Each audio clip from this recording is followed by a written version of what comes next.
How's it going, everyone? Just gonna wait for some people to join in.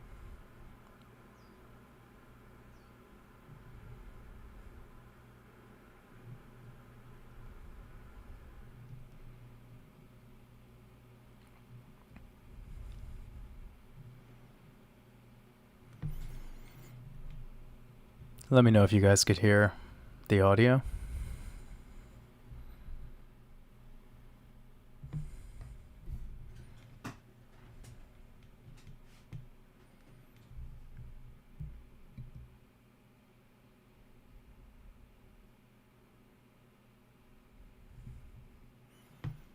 We'll make up for last week, don't worry.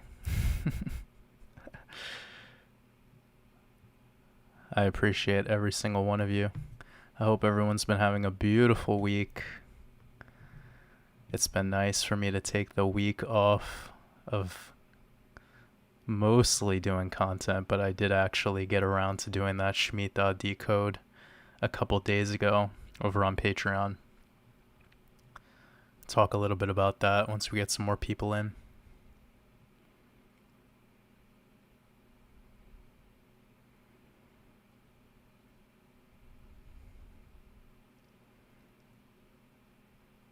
Okay, looks like people are getting their notifications.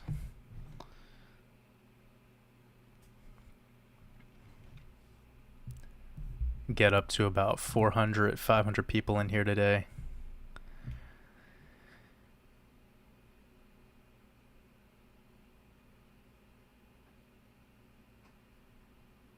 Go ahead, grab yourself some water, stay hydrated.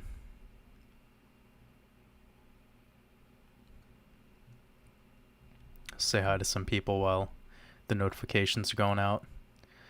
Definitely go share the link to this live stream with fellow wolves, high vibrational thinkers. Let's have a party. Okay, Mick B, appreciate you showing up. T. Livingston, much love. Mr. Jansen, much love. Brooke, Bronco, Damien.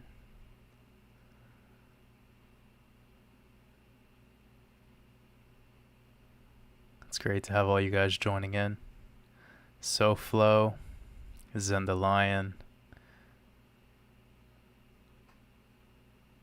Eleonora,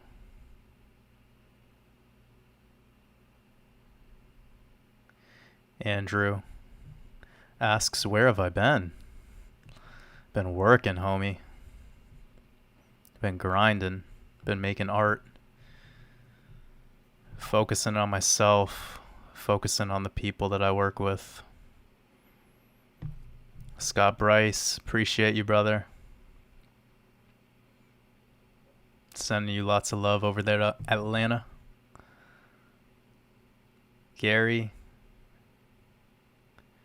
how's everyone doing today? Yeah, we're just getting started. Let some people join in.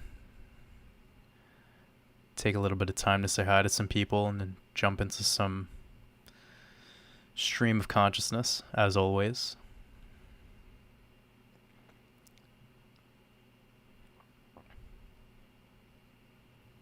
Susie says, Shemitah decode was phenomenal.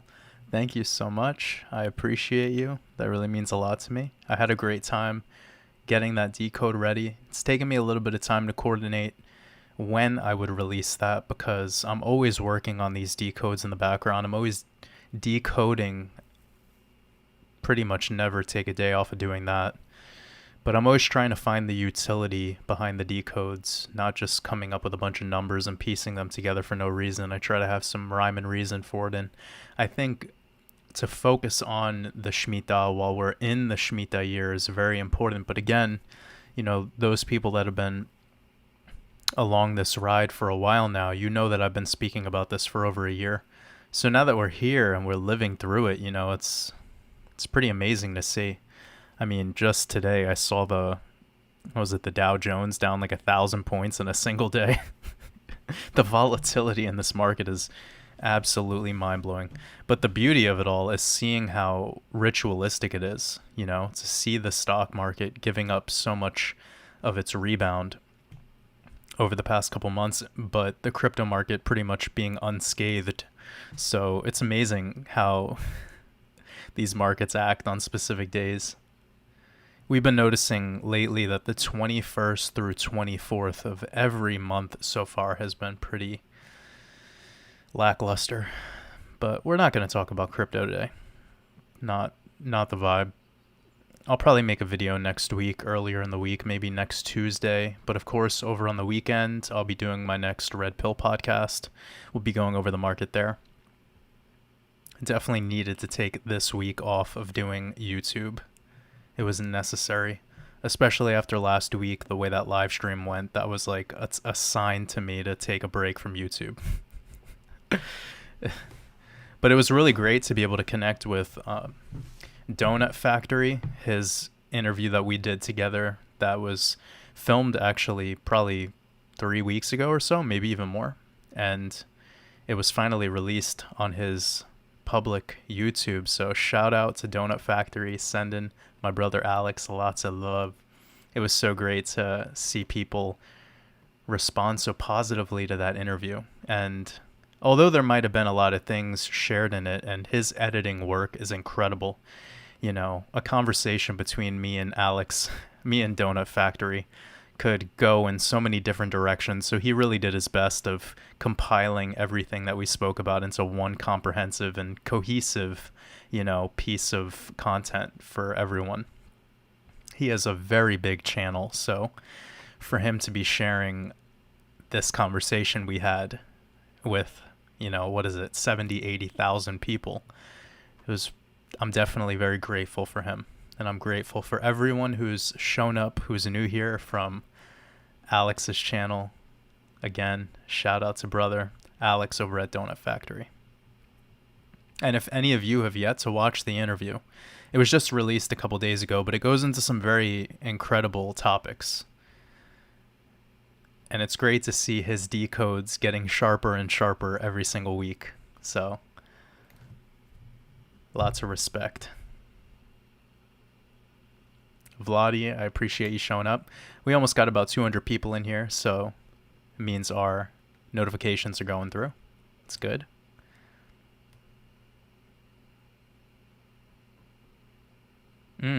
Medina asks a really good question. Says, hey, wanted to know if by using sacred codes will I be able to connect with higher realms such as angels? So this is a good question, and I believe it takes some examining. So first and foremost, I'll let you know where I stand on all of this. I visualize the self as a gate towards heaven or hell, and it's all within. There's nothing externalized in this reality. Anything that's external is something that you have no control over, and this is where magic comes into play. So those that do high-level magic are trying to interfere with the spirit realm, and what they're doing is the reverse. So they're opening up their body, their vessel, to the spirit realm to come in, and through them and their physical body, they'll be able to have the powers to do whatever they're trying to do to influence this physical realm. But you got to remember, these ideas of demons and angels, these were taught to us. They were taught to us by the same people who wrote all the scripture. So I definitely venture you, Medina, into looking more into the Book of Enoch, if you haven't. You'll start to see that this externalization of anything really is stuff that we can't control. We shouldn't even attempt to control, actually, because it has nothing to do with self. And before we attempt to interact with the spirit realm and the external powers, we should first maybe look towards within ourselves and work on ourselves first. And through there, you'll be opening up those gateways, the gateway to heaven. So this peace and this bliss and this neutrality that some of us seek, it's the escapism of this physical trap.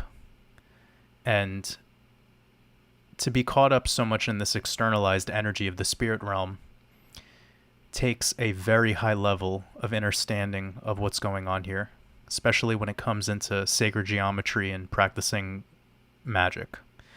And the magic I'm talking about is the magic that ends with a K. I'm not talking about like pulling a bunny out of a hat. I'm talking about deep level ritual magic, which again is done by all of your politicians, all of your celebrities, everyone that runs government, everyone who's in the World Health Organization, the Democrats, the Republicans, the king, the queen, whoever the fuck. That's what they do. They give us sports and entertainment to stay distracted while they're doing their magic. And that's why they remain on top and why they remain powerful. But it all comes at a cost.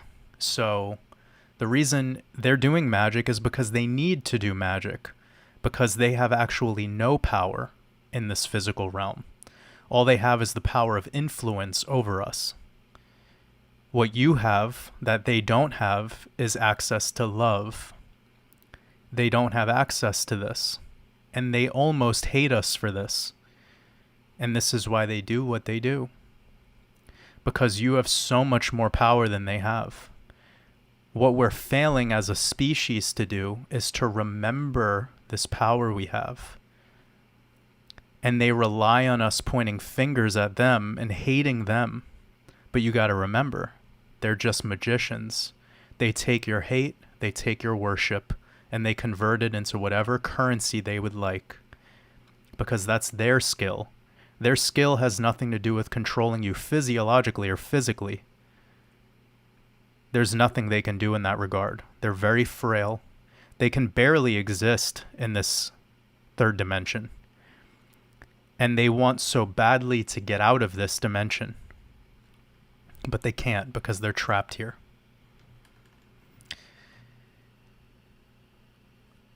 It's like all things in life. When you're outnumbered, you'll do anything you can to maintain posture and survive. Think about the natural animal kingdom. They operate the way that they do out of respect until they get hungry. And then once hunger sets in, or once any hormonal reactions set in, you will act upon them. Because as a being who is within a physical body, all you desire here is stimulation, believe it or not. We're all just desiring stimulation. And when you start to remember that you're so much more than the physical body, that you're an infinite being of light, you're an infinite consciousness, who's just borrowing this body as a rental vehicle for a very small portion of time, you then remember where you came from, and that's the awakening. That's the enlightenment. The enlightenment is remembering that you're light. It's not learning new things. There's nothing here to learn. You don't need to know math. You don't need to know science. You don't need to know who the first president was. You don't need to know any of that. Mother Nature does everything she does out of perfection. The human body does everything it needs to do out of perfection. We just forgot how to speak to Mother Nature. And now you understand why there's a push towards transhumanism and essentially merging the organic vessel with the machine realm. Because once this species becomes so reliant on the machine realm, it will lose access to the memory bank of how to actually have a conversation with Mother Nature. It will no longer remember the tools of the trade. This is why it all comes back to influence and what these apex predators are masters of. They're the masters of influence.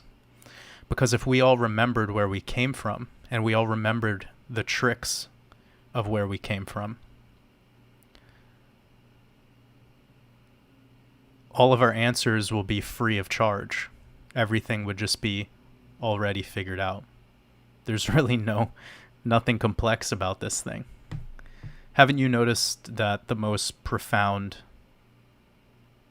paradigm shift level experiences in your life are always the most simple? Haven't you noticed that all the most beautiful moments of your life were always the most simple? The more complicated we get, the more stress and anxiety we welcome into our reality.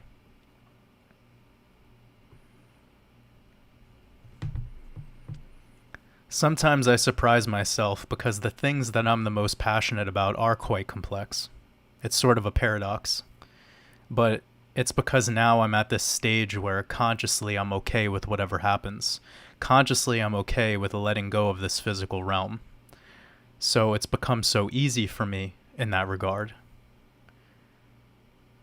And people might perceive that as, being pompous or egotistical in a sense, but it really isn't, because the amount of work required to get to that place where you're able to still love, but also not get worried about tomorrow, to just be so present and so functioning in the now seamlessly, with no desire to harm, with no desire to beat or to be, the champion or to have any competition whatsoever with my fellow man, to just merely exist, to be a vessel of whatever energy will come my way no matter what. There's an inevitability to this whole process. And I think the average mind spends so much time preventing the inevitable with their minds and introducing so much worry and anxiety into their reality to try to protect their self from tomorrow, that we're no longer even alive. We're merely an existence, a shell of a body, living day by day in a mundane cycle called an existence. The life force energy has been completely forfeited by modern man to a theoretical, an unknown thing called tomorrow. You ever notice how children are just so blissful, but then they have this switch where they could go from extreme laughter to extreme crying? Most adults are so detached from just living in the now. But yet we're surrounded by so much beautiful influence. We keep our minds influenced and distracted by the televisions and by social media. But I know some people that they're struggling emotionally, but then they have kids. And one of the first things I say to them when I'm working with them, when I'm coaching them, is, have you not noticed how okay your children are with whatever's going on? They're not thinking about tomorrow. They're not worried about their bills that are due at the first of the month. They're not worried. And as we grow up, as we take on these responsibilities, we look at them as responsibilities, but the more sophisticated mind will start to actually redirect that word of responsibility into opportunity. And this is where we have to go anyways, right? Whilst we're in this matrix, of course we have to pay our bills. Of course we have to do this, we have to do that. But once we start actually analyzing what those things are through currency, through energy, through vibrational frequency, gratitude, acceptance, allowing, that's where this abundance will come into your reality, and you'll be more okay with right now. And when you're okay with now, by letting go of this attachment to tomorrow, you'll be more proactive now. Therefore, you'll be able to put your attention towards things that serve you more now, and be able to figure out a way to actually introduce more currency into your life, so you no longer care about the bills you have to pay at the first of the month. You see what I just did there? That's alchemy. That's alchemy at its finest. Person A spends their time thinking about tomorrow, next week, the next date they're going to go on, the next class they have, the next whatever. The other individual is just okay with this moment, and they're hungry and passionate and putting their energy towards whatever it is with a genuine curiosity and an open-mindedness. This freedom to want to be. And if we could take that energy and put it towards self instead of towards some influencer, some celebrity, some famous person, some politician, these tiny little, changes in our reality could completely take our bank account of spirit and make it into a trillionaire. And that's the only bank account that even matters. Everything else is bullshit. All the money you have, all the possessions you have, that's never going to bring you bliss. It's never going to bring you freedom. It's going to bring you a false sense of what those titles are, because that's all they are anyways. They're titles. They're identities.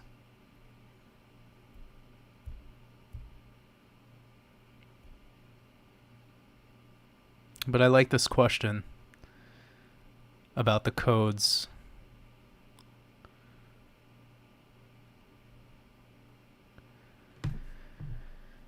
I hope everyone's doing good today. Got about 300 people. Let's try to get that to 400 or 500 people tonight. I appreciate all of you showing up. It's going to be incredible energy. That's what makes these Fridays so amazing. It's just lots of incredible energy. I know it shows up in the chat. It shows up in individual people's lives. It shows up in mine. It's like every week. Of course, last week was a anomaly of sorts, but week by week, these live streams are just getting more and more. I could tell the impact they're making. The people that reach out to me, the responses they get.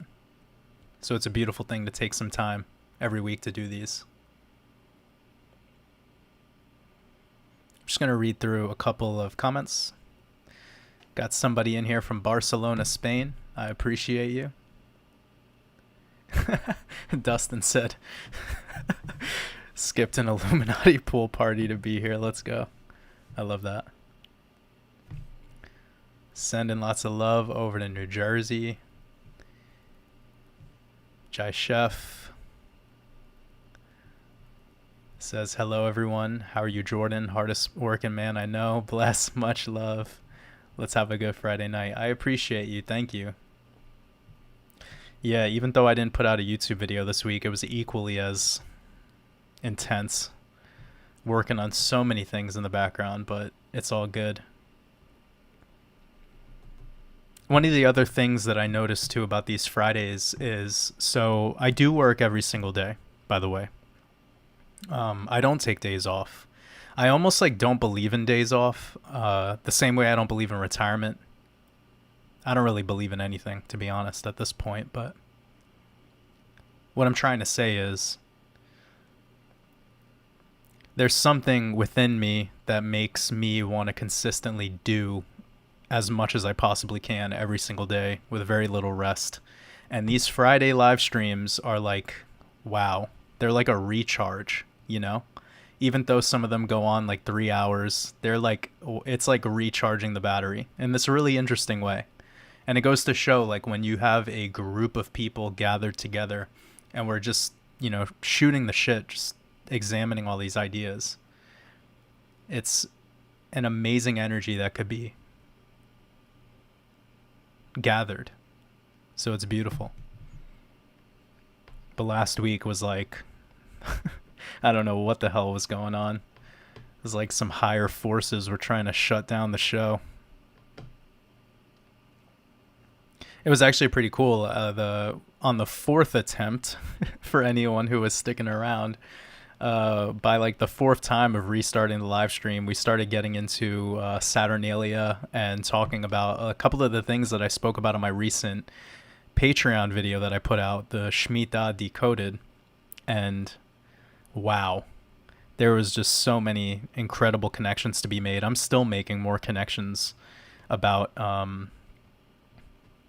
the Shemitah and Saturn and the connections, with the mythologies, Kronos, etc. But If anyone did not check out that decode, it's available on my Patreon for the mastermind community members over at patreon.com/watersabove. And it's probably like an hour long. So packed with information, like one of those videos that it probably could have been broken down into like 3 videos, but I just wanted to get it all done in one shot. And then what it allowed is to open up a dialogue, and then as well as more content to come from that decode. So there's so much more decoding to be done, but there was one thing that I wanted to bring up, which was this Etruscan goddess Vatica, and this is where they're getting the word Vatican. And this creature looks like a fucking clown. Like, it looks like a goat clown. And I think it's so interesting that this is where they're getting the word Vatican from. And it's this goat head. It looks like a jester, like a motley. And there was one content creator, I forgot their name. One artist, sorry, I should stop saying this word content creator. I strongly dislike this term. I don't want to be called a content creator. That's low vibe. Anyways, there's this other artist out there who's making YouTube videos, and I forgot exactly the name of their channel, but they were putting out content regarding the Nephilim, and I think it was called The Nephilim Looked Like Clowns. And I thought it was a really fascinating presentation, but remember the movie It? Allegedly, these creators of us, these giant people, they sort of did look like what we call modern day clowns. And then I saw this image of Vatica, and I was like, oh my God, this is crazy. Like, this literally looks like a clown. And they took the nose off, and I bet you the nose was like a red nose. But this is really awkward looking. And I think behind the head here, you're seeing this other crown, and it's red crosses. And you know that's the Templar's cross. So there's the Templar's cross, and then there's the diamond, the red diamond on the pineal gland. So there's a lot of symbolism to go through. Of course, this thing had dreadlocks. Of course it did. Like the Predator in the Predator movies has dreads. So the locks were something that were taught to men. Again, like the Book of Enoch speaks about these giants that actually taught man everything they know. And I would assume that there's a big connection here regarding the Alien movie. I think Alien Covenant kind of broke this down a little more, where they show you the giants. Let me see, one moment. Yeah, this creature's crazy looking. It has a goat head. It has 2 sets of ears too. But what it also looks like it's wearing is a turban. It looks like it's wearing a turban too, with the goat ears sticking out of it. So I really don't know what to say about this, because there are turbans where they wear the gemstone in the middle, like royalty, you know? And a lot of the things that these parasites that run this world do, it's copying these deities. They learned from them. So yeah, Vatica, Etruscan goddess to the Vatican. That's where they get the word Vatican from. And then we were talking about the Codex Vaticanus, which is the original Bible.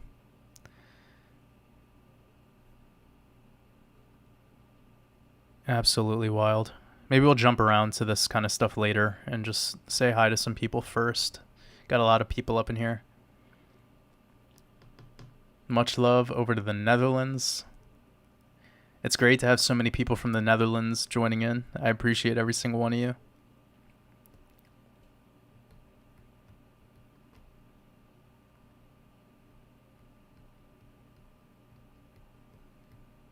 Somebody asked me how am I planning on being mobile when gas vehicles will be banned and smart control grid.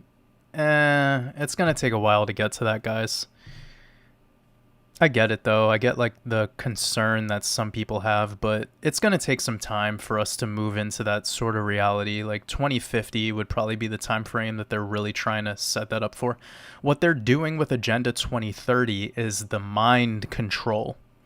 They do the mind control and they vaccinated everyone so that they could repopulate. Like they want, it's very complicated, guys. Like they need a species here that is not like completely zombie drone, like fat waste person.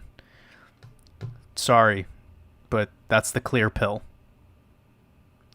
Like they need something different here because the earth is changing and it doesn't make food the way it used to. And the people, the regular people, don't want to grow food.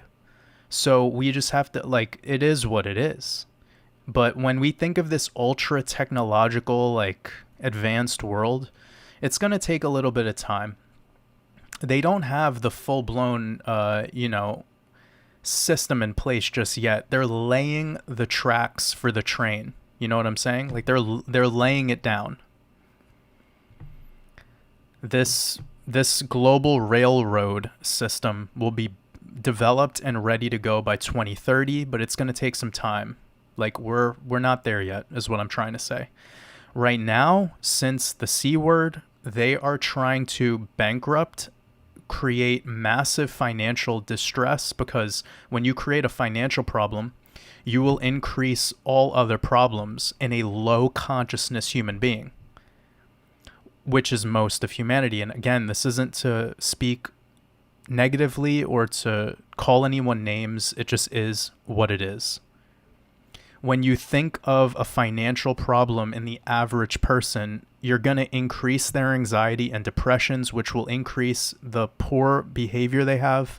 For instance, gambling, alcohol abuse, domestic abuse, treating their significant others poorly, violence, committing more crimes. When you are on the border of becoming bankrupt, broke, you will naturally start committing crime. Not you, but I'm just speaking for the average, right? This is what they want. But they didn't take anything from anyone. We all have 24 hours in a day. One person might use 24 hours of their day to study and learn the system, while the other person spends their time doing nothing, looking at TikTok all day. So when we're having this dialogue, we need to come at it from an energy that's not blaming anyone, that's not, everyone needs to take personal responsibility. If people out there are worried about food shortages, then go grow some fucking food. If you're not going to grow food and you're also worried about food shortages, then maybe you shouldn't talk. I'm just saying. It's like anything in life. I learned that my purpose was to be the one to awaken the spirit within humanity. I know what it's like to go 7 days without eating. I know what it's like to have nothing, to be homeless, to be out on the road, sleeping in tents for 3 weeks straight. I know what that feels like. I lived that life, and then I actually tasted it. I tasted what that life was like. And now that I'm there, if I want to complain about food shortages, then I know that the same energy and desire that I have to do what I'm doing today will be put towards agriculture and learning biodynamic farming. I will put every single thing I have on pause at that moment to learn farming. Because whatever I do it 110%. I don't complain. I don't point fingers. None of that shit. But at the same time, we have all these woke people talking about the Bill Gates is buying up all the land. He's stealing from us. He ain't doing shit, bro. Like, everyone just needs to do their part. There's one Bill Gates and there's billion of you. So if a billion of you start growing your own fucking food, we don't need to worry about this guy. But everyone wants to point all their energy at him, and he gets all of your energy. How about we put that energy into our land and stop fucking complaining? Just saying. There's like full-blown channels that all they do is just bitch and moan about what the elites do all day. And it's like, this is why humanity is not getting anywhere. Because the preaching that's going on is the preaching of these apex predators, but it has nothing to do with awakening the spirit within. Right now, we need humanity to take back their power, not give up power to these fucking elusive, frail, old, decrepit sacks of shit that wear V-neck sweaters and have zero talent. Don't give them your energy. They're useless. You're not useless. You're the most amazing person ever. So if you want to change the world, do it. If you feel like you have something to offer, do it. And then the world will change. It starts with us, not with them.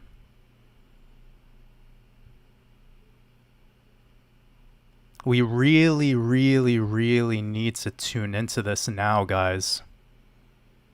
There's about 20 organic years left where it's going to be, really, really important for people to understand the words that I'm saying right now. Because every fucking year that we give up to these apex predators, giving them all this energy and all this elusive power that doesn't even truthfully exist, is another year that we're losing on progress as a species of beings that are high vibrational that could change this world. And I know I'm doing my part because every single fucking Friday, speaking these words, I have people from all walks of life reaching back out to me, telling me about what they are doing now and what they gave up on doing. And the most beautiful thing for me to ever read is somebody who says, I stopped watching all this fear propaganda on YouTube all day, and I started spending more time with my children and gardening and talking with people in my community and creating groups of people that could actually help people with their struggles, whether that be with alcoholism or whatever it is. This is the type of response that I get. So if it's at the expense of my popularity, because these words are spicy, I really don't give a fuck. If people think that I love the New World Order because I'm telling people to stop giving them energy, I really don't give a fuck. It just doesn't matter. Because I know that the words and the intention behind the message here is to get you to remember how fucking amazing you are. Because that's where change happens. Change has nothing to do with looking on the outside. It has to deal with looking yourself in the mirror and accepting how fucking incredible you are. Because once you see that, once you recognize that, you're going to see your whole reality get so much different. The frequency of everything will start to immediately change. The people who are around you, who don't belong around you, will leave. And the people who you desire will show up. It starts with you becoming in tune with you and not you trying to catch up with the frequency of something else. You operate on your own vibrational frequency. When you get in tune with that, your words, your thoughts, your manifestations, your ideals, your morals, every aspect of you will start to be in alignment. And there's where the answers are. And yes, things will show up externally, of course. But what you see is that you were one with all to begin with. And that's another profound piece of this puzzle. It's remembering that you're one with all the things. That remembering is so crucial. The same way we remember what our power is and remember what you are. We're spending so much time trying to figure out what they are, whether they're a lizard or whether they're a fucking Anunnaki. None of that matters. 0% important to your reality. If 99% of humanity woke up to what they are, which are gods and goddesses, you would no longer give a fuck what the elites are. That's facts.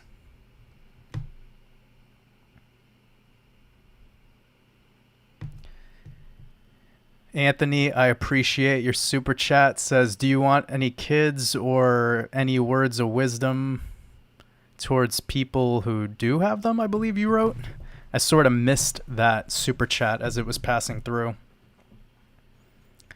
I don't have any kids. I don't want any kids now. My focus on life right now is I'm on my own journey. And I have a lot of work to do. And I have a very independent perception of how the world is going. And I don't think that people should be influenced by what I'm about to share. But again, you asked me about how I feel. Now, what I can say is I'm not a parent. So anything that I say regarding a parent is not my own experience. And I have nothing but love for those people out there that are being incredible parents to their children. I think that humanity needs to remember how incredible their kids are. Your kids are your teachers. You are nothing. If you think that as an adult that you're smart or intelligent, you don't know anything compared to what your children know. Their purity is worth more than any college degree, any, whether the earth is flat or round or shaped like a pyramid. None of that even comes close to the inner wisdom that a child has. So all I can say is that if you have kids and you're around them, listen to them, pay attention to them, because they have so much wisdom to share with you. The way that they ask questions, the way that they articulate and form sentences, all of that is so profound if you take it for what it is, rather than identifying them at their age. Some of the things that I've heard kids say now that I'm at this level in my journey blows me away. Some of the things that I've heard kids say, it's 100 times more profound than anything adults say to me. So there's a beauty there, and it really does break my heart sometimes when I'm taking a walk and maybe I'm walking past a park or something and I just see a mom on their cell phone or a dad on his Bluetooth and their kids are just like 100 feet away and they're not giving them any attention. And it's like, I bet that behavior goes by day after day after day till it's slipping away. And they never got to actually learn their children and be a true friend to them. And it's heartbreaking, It's really sad to see, because how are you going to create something and bring something into this world and then act so virtuous about that creation, but then not give it any attention because you're too busy looking at fucking Instagram?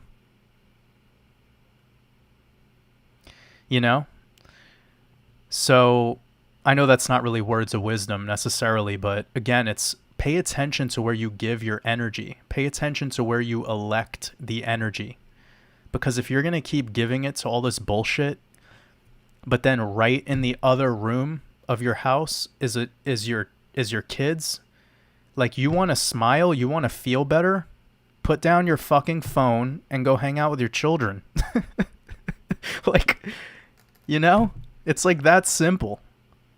It's seriously that simple. It should be the biggest motivation to someone, but it seems to be that at lower levels of consciousness, it's absolutely the opposite. So, okay, the premise of everything that I'm speaking is that if you're somebody who's really working on yourself, if you're really in your own journey, maybe it's not the best time to have kids. Maybe you need to take some time.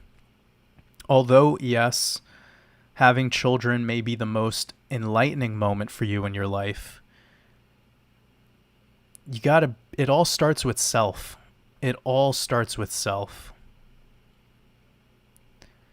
And I mean, there's so many other things that we could talk about, like the actual gathering of two individuals, the vibrational frequency of the partner you have, who you're deciding to have children with, etc. It's a very deep concept. Probably talk about this forever, But to stay on track, I'm sorry that I missed the whole live stream question. It's just these comments are coming in pretty rapidly. Next time, I definitely think I need to just remind any mods that are here. I see David. I appreciate you showing up, David.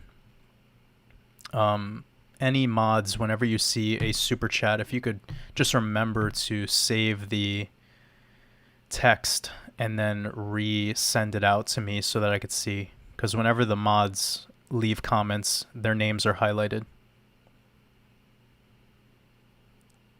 But next time I see a super chat, I'll click it right away. Again, I appreciate anyone's support with the super chats. It means a lot to me.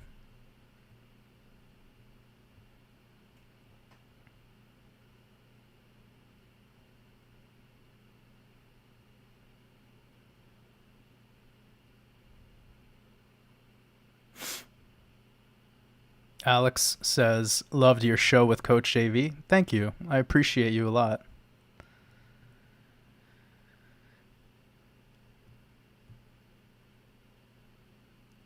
Yeah, Mike440 says, my mom always used to tell me when I was giving up, you'll rest when you're dead. That reminds me of that Amir Vaughn song where he says, I think I'll finally rest when I rest in peace. I love that song, man. Let me pull up those lyrics. Is it Screw Pop Trunk?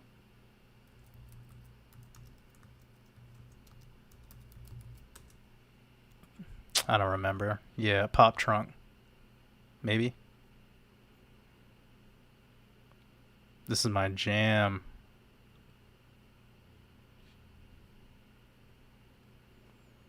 Yeah, this is it right here. He says, I think I'll finally rest when I rest in peace, and may my soul see the gates, lay me down to sleep.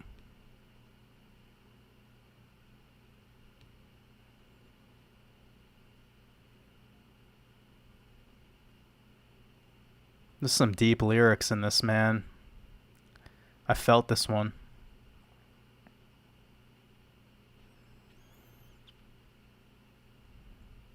Yeah, there's some deep lyrics in this.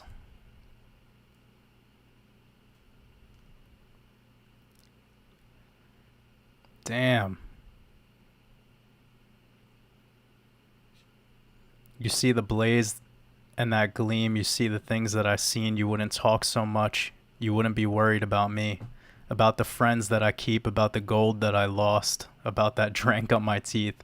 I'd rather die on my feet than to live on my knees. That's why I don't sleep. Keep the gun, keep the peace.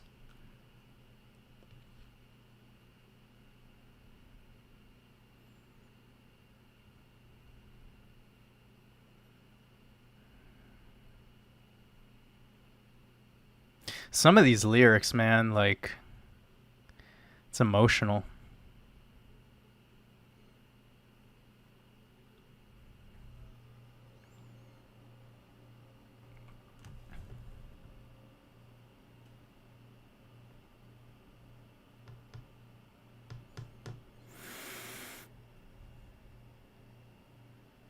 How's everyone doing tonight?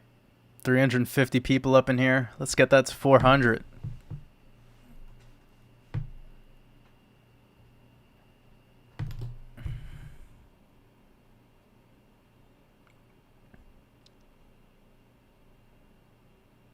He said, what would you call this creature? I think you were talking about Vatika.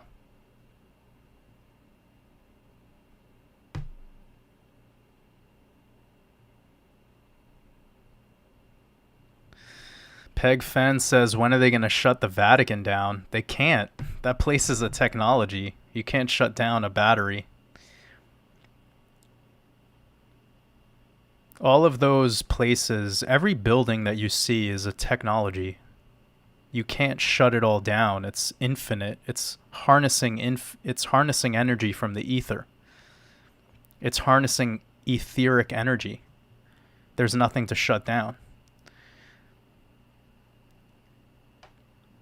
People, I think, are very quick to assume certain things about certain things, you know? Like, why would you want the Vatican shut down? Like, do you really know what's happening there? Do you know what the building's about? Like, you know, sometimes I think that the conspiracy theory, and this doesn't have anything to do with what this individual said, Peg.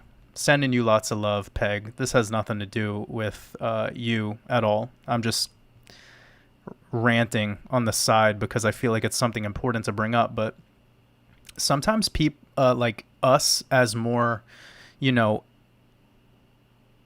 curious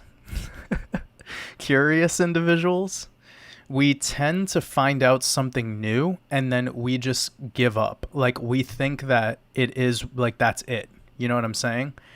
And I really hope that we all kind of remember that this whole earth is the matrix. Like, every aspect of this earth is like part of a big computer chip, and every piece of it serves a purpose. Every building serves a purpose. We don't know that because we were never taught that, because we are taught that these buildings are places where you work, and this is where you live, and this is where, right? That's what we're taught. But everything we're taught is completely the opposite of what's actually happening. Like, you see what we're looking at right now? We're looking at a melted city. This was once a city, and now it is completely melted over. Because the society that was operating at this time heavily populated this area, and they no longer can, because it's gone through an intense superheating and supercooling event.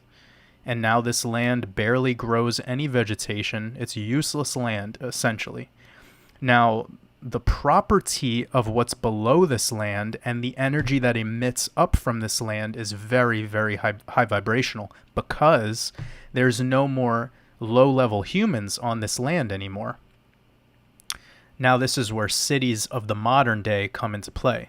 The modern day cities that we have, the technology still stands. It's still all technology. Every museum, every library, every skyscraper, it's a technology. It plays its role as such. But the species of human there, the consciousness of the being, is so leveled down that when a higher vibrational person goes to those places, they will feel lowered and they will feel weak in those particular cities. But when a high vibrational person goes to one of these places, like the middle of the desert, it is much more pure. It feels much more in alignment with where you're at, because the consciousness is there's people are just missing. You have a whole different energy you're working with. You're not dealing with these big parasitic, you know, skyscraper buildings that are just keeping in a bunch of worker bees. It's like a hive mind.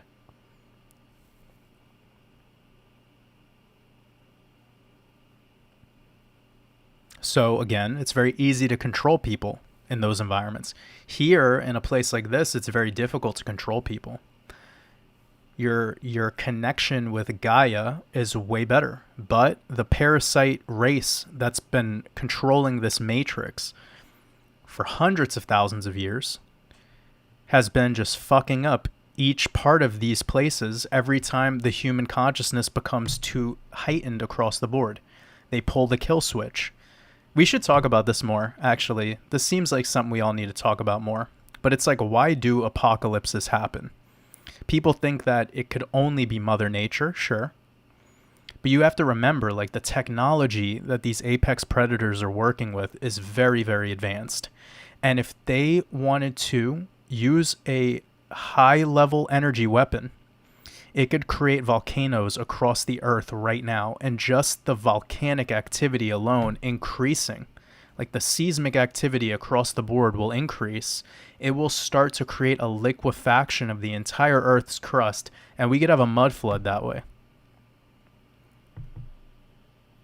So it all comes back to transhumanism. When we get to a point where man, let's break it down, because I feel like I've been wanting to talk about this for so long. Maybe people, I don't know, maybe you guys want to talk about this, maybe you don't. I think you guys would be down for this, though. This sci-fi movie that I have playing in my head. I hope everyone's having a good night. It's about to get wild up in here. We got like 300 people right now. Okay. All right. First of all, I love every one of you, and if you don't feel where I'm at with this, move away from your head and into your heart and just chill with me for a second. All right? Okay. Everything that has happened to this day, iPhones, 5G towers, working with Zoom and Skype and these FaceTime calls, this is not new technology. The V word, the vaccine, none of this is new. This has all been done before. And the scripture, the holy scriptures from all of the sun-worshipping religions have left you the playbook, the step-by-step playbook of how this all goes, okay? What's happening? We are at the precipice of a change in this physical and conscious. I don't even know how to put this into words. It's too much, but I'll do my best. So, as a majority of humanity goes the route of integrating with technology and worshiping technologies, it is alleviating high vibrational energy for a very small group of people. During this energy transfer, you are becoming multi-trillionaires spiritually and consciously. If you disregard what I'm saying right now because all you care about is financial wealth, that is where the transhumanist agenda is going. It's a false sense of wealth. And this is exactly how they're trapping everyone in. They trap everyone in through currency because it's all the same to them anyways, whether it be money or it be your spirit, your soul, your choices, whatever it is, whatever you want to call it. Some people call it loosh, but I don't even want to go there. What I'm trying to say right now is the energy needs to go somewhere, okay? The average person is forfeiting their energy. They're giving up their energy. And who gets to have it? Some of it goes to the elites. Some of it goes to the ones that are allowing it. And these people are going through a consciousness shift. You probably noticed when the C word happened, you actually woke the fuck up. And then more people went to sleep. It's because this is all energy. This is all frequency. Okay? Now, whilst an overwhelming majority is going to sleep, they will also go the route of transhumanism, which is typically integrating their organic body with more technologies to the point where they actually allow a technology to run their brain for them. Remember what I said. If something that I'm saying right now isn't resonating with your mind, move into your heart. The average person right now is solely in logic. They're solely in this mind state. And in the mind state, they're destroying themselves because everything that they're doing through the mind is a trap. Now, this is a very, very, very important thing to discuss because, again, it's all revisiting energy. While someone else's house is burning, someone else is electing their hut into a castle. I'll say that again. While someone else's house is burning, someone else's hut is being elected to a castle. I want you to write that on your wall. Because that's the only way I could possibly explain what I'm explaining. So when somebody is destroying themselves mentally, when they're destroying their temple body by eating shitty food and taking all these excessive drugs and being addicted to porn and dopamine through social media and all this garbage, they are slowly rotting away, and their life force energy is going into another high vibrational being. This entire universe works as such. Again, I'm using the word universe because you are the universe. You're one song. And your music has always been playing. And the moment that you put technology into being the controller of this physical shell, now you've lost that aspect of that soul. And your music has stopped playing. You've lost your frequency. You've lost your essence. Now, we're going through all these stages here, and we're watching humanity slowly take the blue pill. And they continue and they continue and they continue. And what happens is this false feeling of like a golden age is on the horizon. Because for you, life is getting much better. It's getting much more harmonious, lots more opportunities, lots of things are showing up in your reality. Why is that though? Because during the process, you're allowing, remember what I've said many times, love is allowing. You're allowing this chaos. You're allowing it all to be. And everyone else is just saying, fuck it. I can't have my job anymore. I'll just get a vaccine. Everything will be fine. I'll just give in. They want me to wear 20 masks, take 15 jabs, and then the next thing you know, their children are being taken away from them, or they're giving their children away actually. Then they're in a FEMA camp. Then they have no fucking clean water to drink. They've basically walked themselves into a prison. This is the majority of the human species right now, by the way. Where does all that energy go? It has to go somewhere. This is why when I'm talking about all the things that I spoke about at the beginning, I'm trying to get people to remember that there's free energy out there for you to have.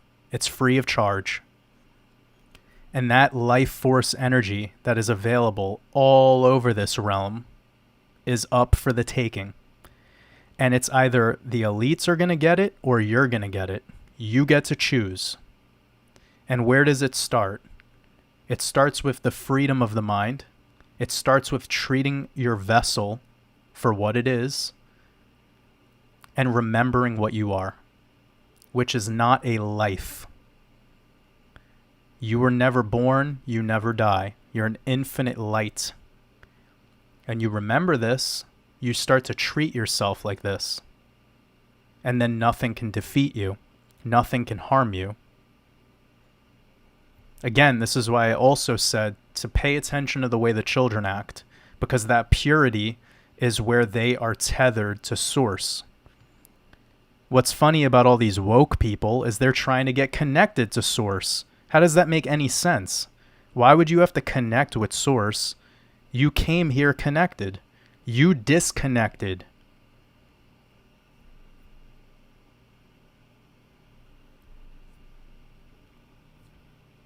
You disconnected. How are you going to be able to reconnect if you don't even know where your cord is? How are you going to reconnect if you don't even know where the plug is? You don't even know this realm is a huge technology. The unawareness of the firmament dome and the waters above. How are people going to be able to... You see what I'm saying? So this is why they make up the fake bullshit about outer space. There's nothing to connect back to if you don't even know where your plug is. I've said this before, okay? This story about Jesus Christ and God as the power source, then you have the physical, the vessel. That's the body. The body is the Christ. What tethers this is what we're speaking about today. That's the cable, the Ethernet cable. It's literally called Ethernet cable because it connects you to the ether. Everything that they named in technology is a flex. Everything they named. They're just taking the names from the past. Nothing is new under the sun. So you're probably at this point where you're like, Jordan, what does this all mean? The apocalypse. Apocalypse means uncovering. It literally actually means remembering, by the way. But what it means is the uncovering. It's when you pick up a rock and under the rock is something. Okay? Like, you guys know that show SpongeBob? Patrick is living in an apocalypse. And they make him the dumbest character in the game, but actually he's the most enlightened character. Because he's not fazed by all that bullshit, like SpongeBob going to work and Squidward being so mad all the time. You notice how they made that show? Everyone should be like fucking Patrick, bro. Patrick's not getting no vaccine. Only SpongeBob would get a vaccine. Because SpongeBob listens to whatever he's told to do. That's everyone else.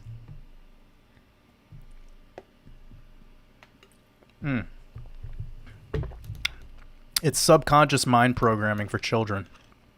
But it all plays itself this way, and we barely recognize it because we're just looking at it like it's a stupid cartoon. But they do this on purpose. And then people got to ask themselves, why did they make the Simpsons characters yellow? Why did they make SpongeBob yellow? Why do they make all the emojis yellow? They're playing with color here. They're playing with frequency. And they're subconsciously mind programming people. And they don't even know about the colors. They don't really know too much about what's going on here. Once you see the depth, the symbolism, then it starts to all make sense to you. So anyways, let's get back on track. During the apocalypse, the energy has to go somewhere, and as the amount of beings are waking up, the ones who are controlling this realm, they start to lose grip. They start to lose grip. And what do? This is where the technology comes out, full stop. And this is where they turn this beautiful place, which used to have trees and fruit and vegetation and life, and they destroy it. I don't want to venture to say how they're destroying it because, again, the technology that we're aware of is very limited. But we do know that they have the technology to create weather, to alter weather patterns, to completely go from sunny to a mass flood. They can chip off pieces of mountains and create avalanches and landslides. Oh, Anthony. He says, sorry, I got a super chat. I should probably read this because Brother Anthony had this question before and I suppose I missed it. First of all, I'm really sorry, Anthony. I thought I answered your question, but I appreciate your super chat so much. He says, do you have any advice for people who don't want kids? All right. Yes. Well, I guess that falls under my category, Anthony. Everyone always says that to me too, by the way. They're like, dude, you'd be the best dad. And I'm just like, oh man, I have songs to write. You know? Oh man. What do I want to say? Okay.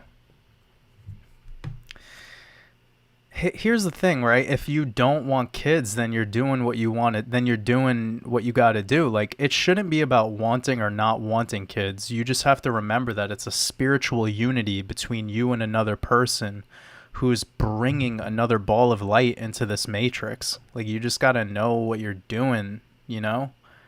So many people, like, they're just aimlessly hooking up with random people and they have no intent behind these connections. And these connections sometimes lead to children being made. And then it's like, come on, guys, like there was no spiritual, essence behind this unity.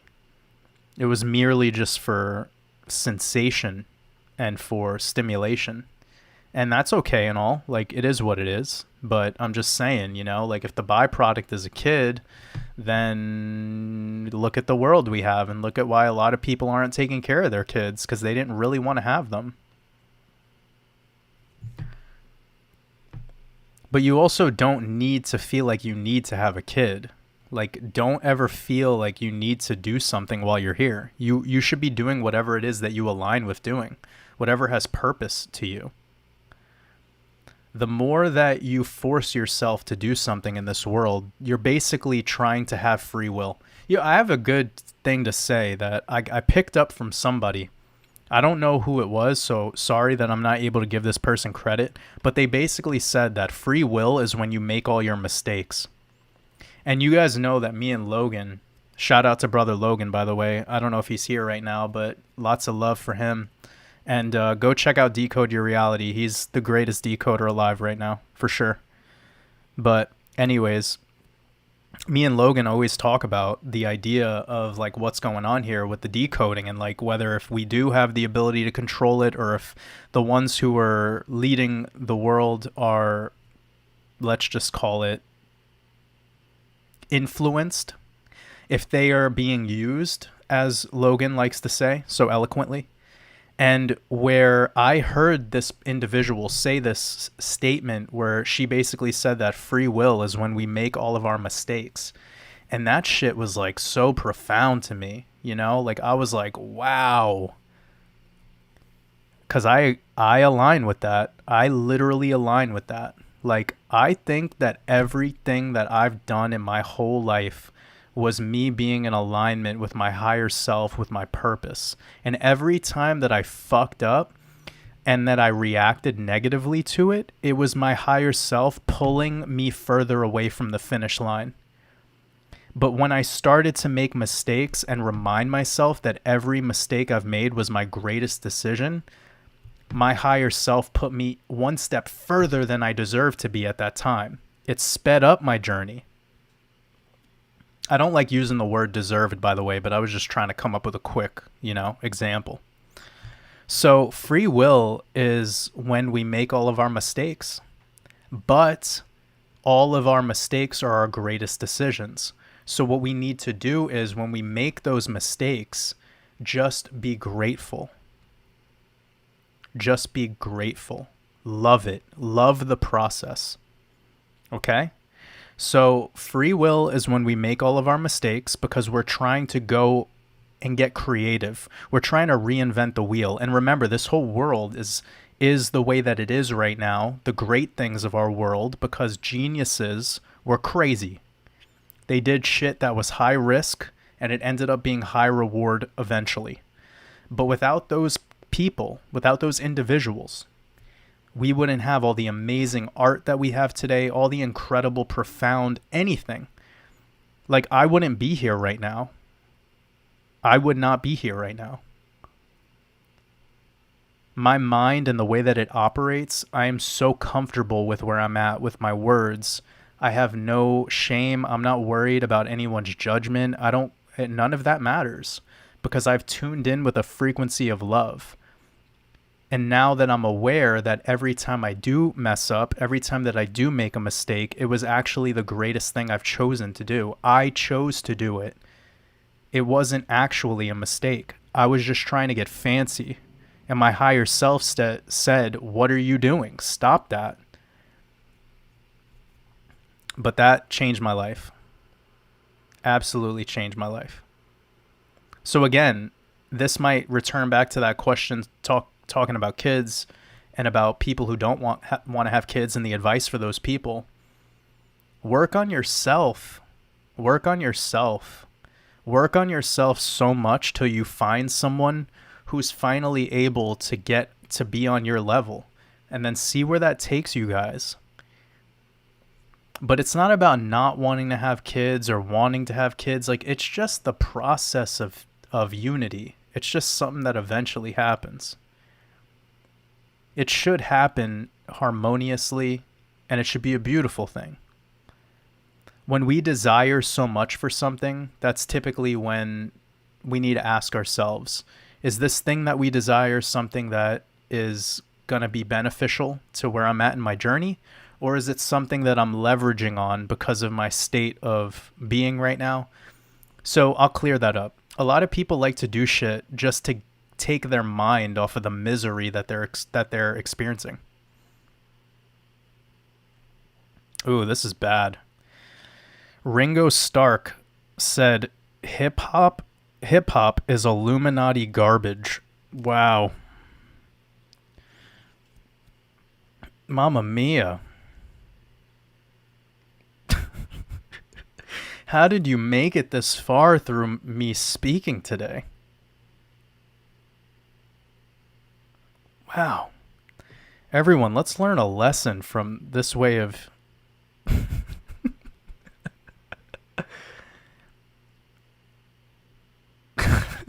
Yo, I'm fucking speechless, dog. All right, I love this, okay? So, like, maybe 3 or 4 days ago, I was listening to that song Feel by Kendrick. All the energy that I have right now for this live stream is me just vibing off of that feeling that I got when I was listening to that song Feel from Kendrick. So I guess this whole talk today is a bunch of Illuminati garbage.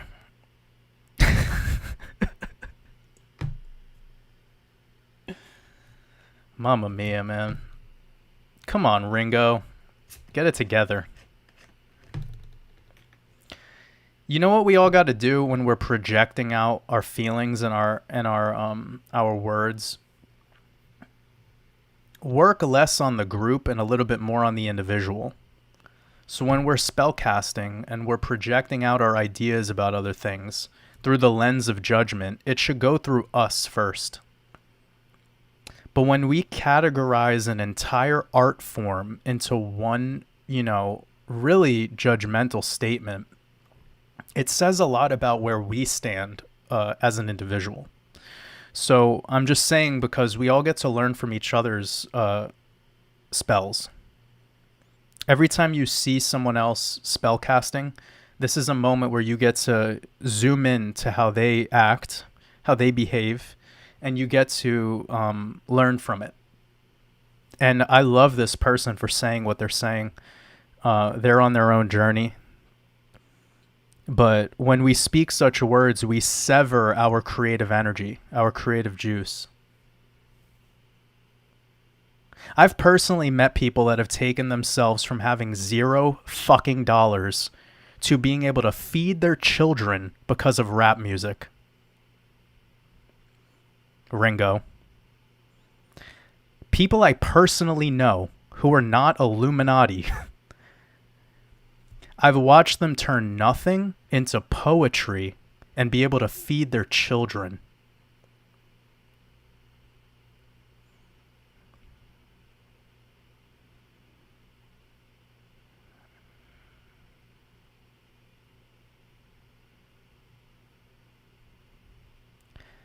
Just want you to think about that.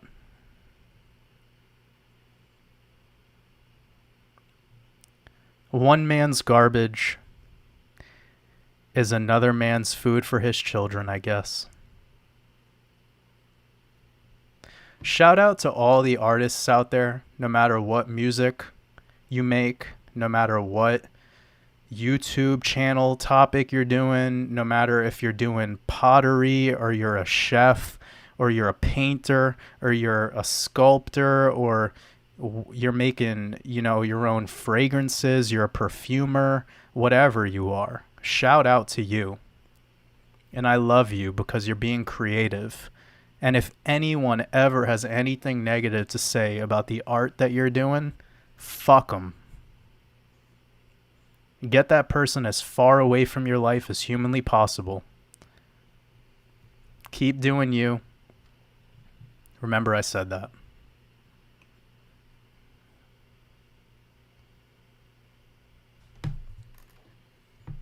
Let's Let's keep it moving. Ascension 35 says obelisks are giant communication antennas transmitting information off planet to those tasked to babysit us. Yes, the obelisks are, in fact, the technology. Off planet, there is no planets. We're in the physical realm right now. Everything else is holographic in nature. It's light. All the things that look like Saturn and Jupiter and Venus, those are luminaries. When you zoom into them with a telescope, you're going to see that they look sort of physical, and then you keep zooming in and you keep zooming in and you keep zooming in, and you're going to see they're dancing light. They are light. It's all lights. They're luminaries.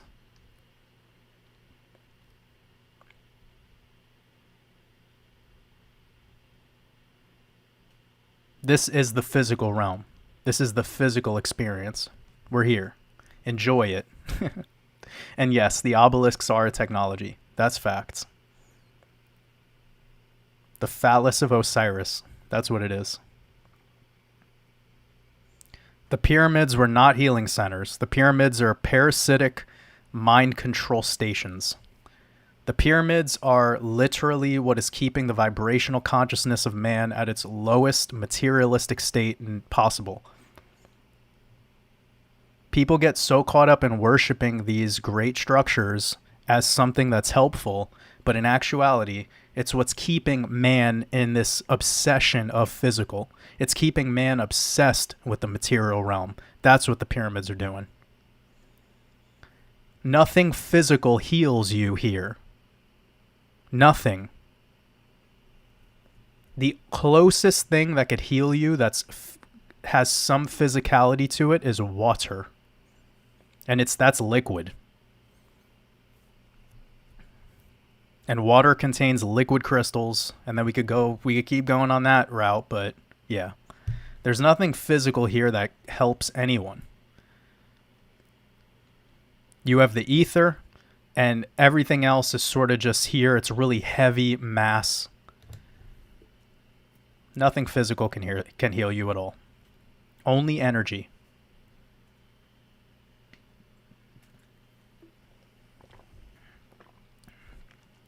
Meaning that a bunch of bricks stacked on top of each other, I don't care how mighty they look. The way that those pyramids are set up or stacked up in a specific way to a precision with what's above. Call it what you want to call it, but nothing about it has freed the spirit of man. And I will venture even a little bit further and say that the reason we're here in a soul trap is because of the pyramids. We're in a soul trap.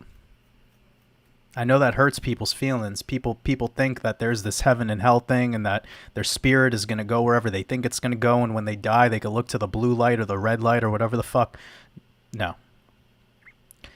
The reincarnate trap is keeping us here through the technologies. And the pyramids are an absolute technology. They're a power control grid. Not just the Great Pyramids of Giza. There's many pyramids all over the place. There's pyramids at the bottom of the Atlantic Ocean. There's pyramids in the middle of the Grand Canyon.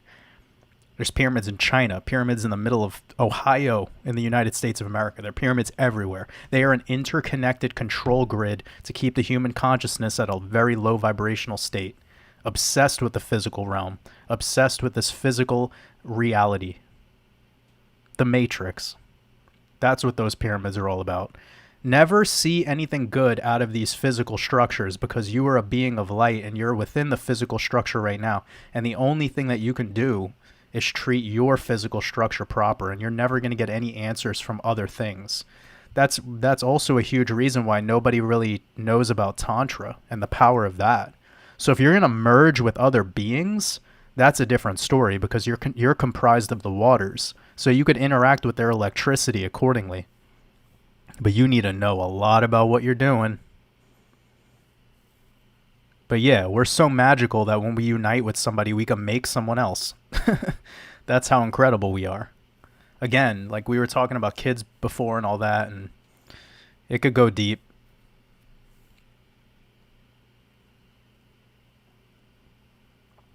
Bronx boy, sending you lots of love.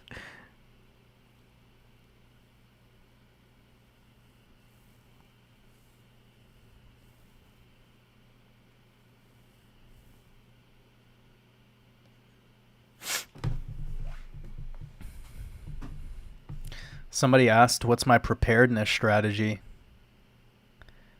I'm prepared. I'm as prepared as I've ever been. There is no strategy. It's about being okay with letting go of the body when the day comes. Once you're okay with giving up and letting go, that's the biggest lesson that people could learn from the crucifixion story. Once you start showing off your magic to the world, that's the day you get crucified. And once you get crucified, you'll see that the same people in the crowd that said they loved you were the ones that were helping hammer the nails into your hands. It's deep, but it's true. So all I could say is the best preparedness strategy is protect your energy and only surround yourself by beings that are on your frequency, that are here to dance with you in all the ways.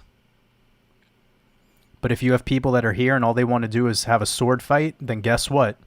You and them could be Mars together. But that's not my vibe. I'm over trying to save myself with, whatever physical garbage. All of that stuff is just here for a short while anyways, just like the body. When we become blissful and okay with the eternal, then we're no longer worried about being prepared too much. But again, I'm not telling anyone how to be. It takes some time to get there. But what I've learned is that my energy and the way that I am as a being, if I was stripped of everything, I can go wherever I want, and just the energy that I carry, I know I'll be taken care of. I've accepted that. Every single person that I surround myself with, and every time I'm around someone else, we all feel better. That's really all humanity wants. Like, humanity doesn't want a bunch of people with gold coins or nice shoes, or that's all bullshit. Cans of food and all that only last so long, guys. You need to have skills. That generator that you have, that's great and all, but you got to have skills. And if you don't have skills, you have to be okay with wherever you're at in your spiritual journey.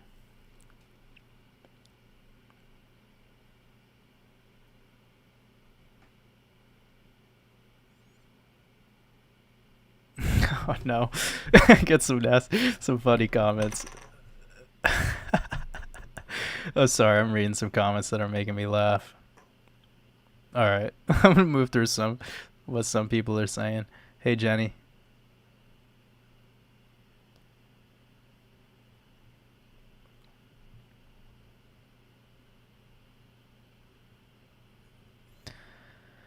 I hope everyone's having a beautiful, beautiful afternoon.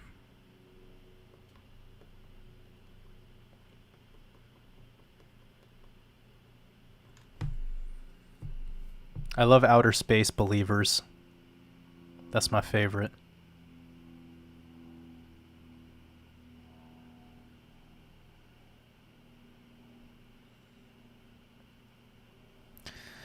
Anthony, I appreciate your super chat.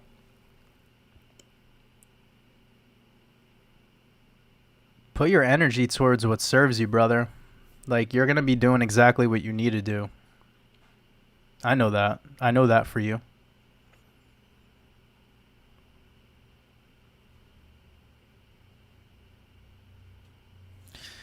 Oh man, this is bad. Anyone who brings up Einstein, it's like, come on, bro. Einstein, the guy who married his cousin twice? Seriously? The Zionist?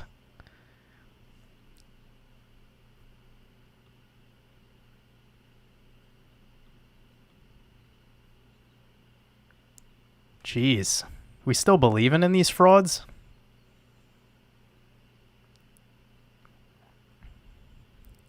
Einstein, right? Theory of relativity. E equals mc squared. Einstein equals married cousin twice. He married his cousin's daughter, dude. Fucking pedophile piece of shit. Fuck Einstein. Disgusting.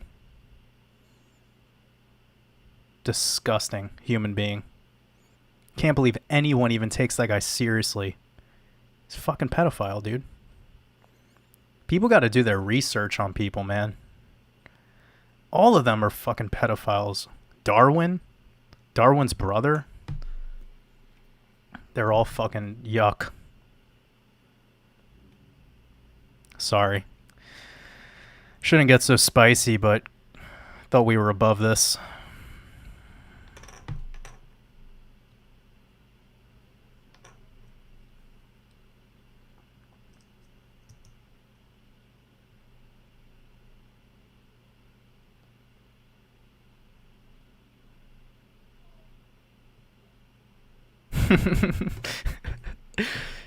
You like that Patrick analogy, right?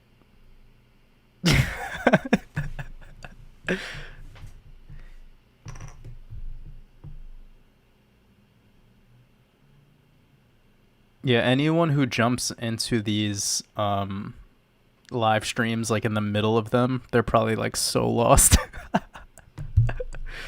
I could only imagine how funny that is, though. All right, let me move through some questions. Got about 350 people up in here. That's beautiful. Anytime.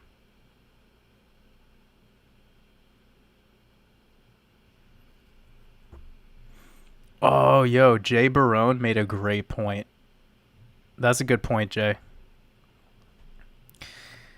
They told us that the story why most of those Egyptian statues and megalithic structures were missing noses because allegedly like the French and the Dutch and the British were quote unquote racist, therefore they were shooting off the noses so that they could rewrite history.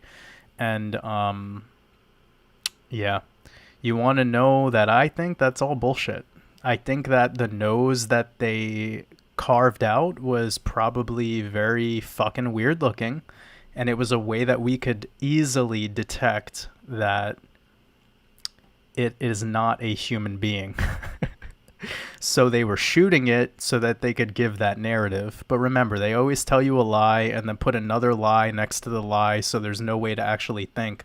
But I've seen enough of these fucking creatures now that these so-called apex predators they worship, and you could see they all have fucked up features. They all look weird, like they're all like gargoyle-ish looking. And I would not be surprised if the Anunnaki or the Nephilim or whatever you want to call them, they probably had some weird looking noses, you know? They probably didn't look like any nose that we see on the average person today.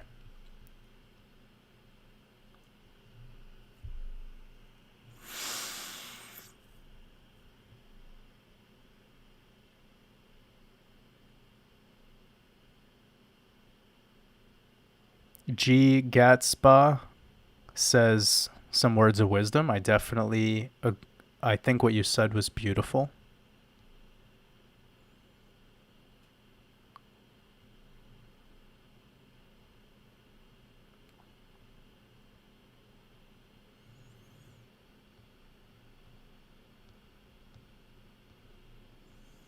Wow, so many comments.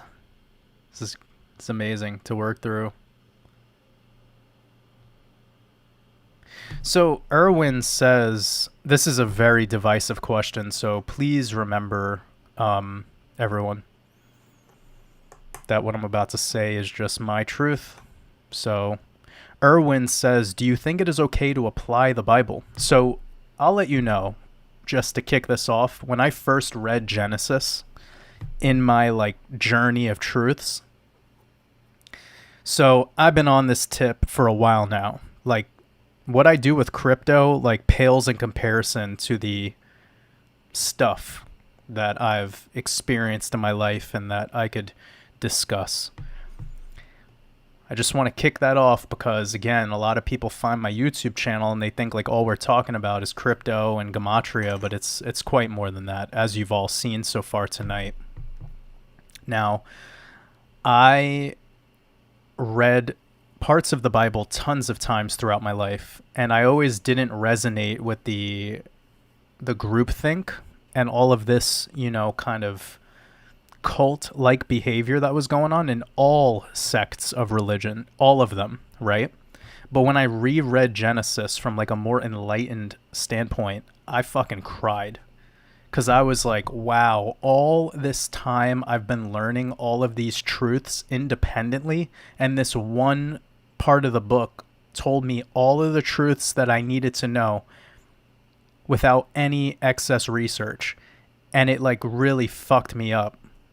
Because all the stuff about the firmament, separating the waters above from the waters below, and eating fruit without the seed in it, and how the animals are not to be our food and to only be named by us, and like all of that shit was just stuff that I resonated with so deeply. And I went through all these trials and tribulations and experiences, and I came to all these truths independently. And then I read this Bible and I'm like, yo, no wonder why Warner von Braun put that specific psalm, I forgot which one it is, but it's the one that talks about the firmament showeth his handiwork. It's talking about the heavens.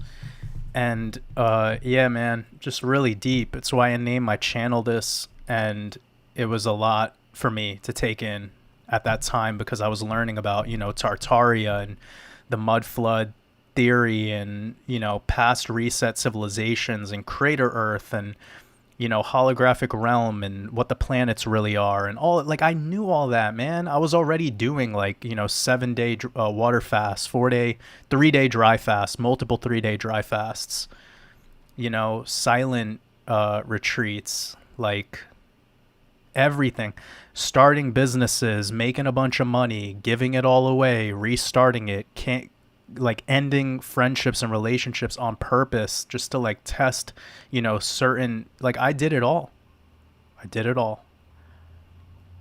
And then I read Genesis and I'm crying, because I'm I wasted and this is not about Christianity. It's 0%. I don't care about labels. It had nothing to do with any of that.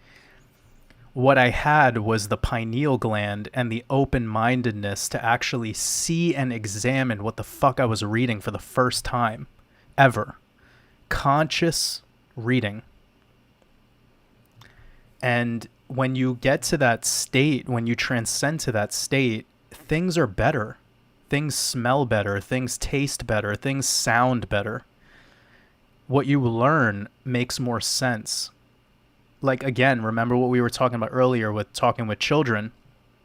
I'm hearing a child come up with some crazy idea, and I'm like, holy shit, that makes 100 times more sense than anything I've ever been told in school.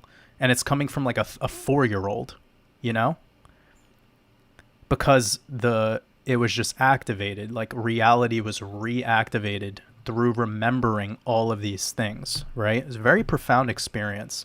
Now, what could be a very paradigm shift change in somebody's reality from anything could also cause a massive amount of destruction. And all of these scriptures mostly are being absorbed and worshipped by very low vibrational people who have no freedom of thought and have completely become enslaved to groupthink. And just to think that they organize themselves in worship buildings and listen to a pastor, none of this is taught in the Bible. None of it. It's completely off the rails, the way that it has all been turned into this business. And it's brainwashed. So many people, they've allowed themselves to be brainwashed. And then there's this born again movement, and then there's the new age movement, and then there's the people that leave the religion and they just end up joining a cult somewhere. And it's never ending, because people are trying to externalize their truths and their wisdom and their gnosis. They're trying to externalize everything into this savior complex, into this outside God. That's why when I'm talking with anyone, I'm always listening to them. I'm never hearing them. I'm listening to them speak. And every time I find a moment where they could bring it back to self, when they could bring it back to within, I correct them. I tell them how great they are. It's always about them, about them, about them. If anyone talks to me and they're like, oh, your work changed my life, or it was so good, it's not about me. I'm an extension of you. You are doing everything. You're the one doing all the hard work. You're the one who's changing your life. You're the one who's figuring it out. You're your own god, your own goddess. You're on your path doing you, and it's beautiful. You should be grateful for everything that you've come across along the way that's unlocking this for you. But that is it. You're the one who's doing it all. What they've done with this Bible worship and this externalization of the Christ and the God and the Muhammad and the fucking whatever, it's all creating physical worship outside of self, and it's keeping people trapped here in this physical forever. Forever. Getting people to think about all of these stories from a very low level. It's holding them back from analyzing it from a much, much deeper level. And once people see the deep analogies within a lot of these biblical stories, or all scripture for that matter, whether it be the Quran or even like really parasitic shit like the Talmud, you're going to be able to find a lot of words of wisdom. Now, what have these things done? They've been used as a device to completely control people. I mean, look at the Talmud and the Hasidim, making women shave their heads and just be like a baby maker. They can only have sex when their husband says so. Like, come on, dude. It's a fucking cult. And then these are supposed to be the chosen people? How does that make any sense? You think God wanted you to shave your wife's head? What the fuck?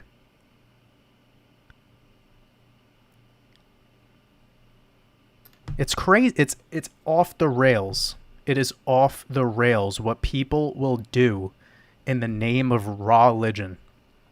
Because that's all it is. It's all about Ra, the sun. It is sun worship. And the defense of these cults is really horrible. Because it's always defended by people who are really good people with really good intentions. And the reason this hurts their feelings is because they're not ready yet to accept their own power. They're not ready yet to grab the fucking torch. This is the same individual that when something bad happens, it's all God's fault or it's the devil's fault. Whenever something good happens, it's God did it. Thank you, God. Never taking personal responsibility. It's like infinite mental gymnastics that only works in their favor when it's working in their favor, and when it's going against them, there's some sort of magical answer as to why. I'll just pray. Well, guess what? Every time you're down on your knees and your hands are together, you're holding a mudra and you're looking up at something. You're understanding something. And you're sitting there talking to yourself.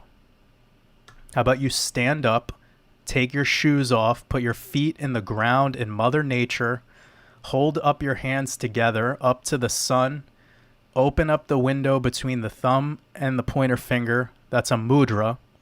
Allow that sun energy to shine into your pineal gland, and you could fulfill the circuit of energy through body, from the cosmos down to the tips of your toes, and there you can manifest anything you want. You're not praying to God, you're praying to yourself, because you're God. All you're doing is interacting with what's above you and what's below you as a technology, because your body is an antenna. It's a very powerful antenna because it actually contains water. You are your own anode and cathode. Your arms and your legs are the two pillars. You're a magnet down to the ground, to the tips of your fingertips. You are the most sophisticated technology ever. Use it. Learn about your mudras. Learn about your yoga. Learn about pranayama.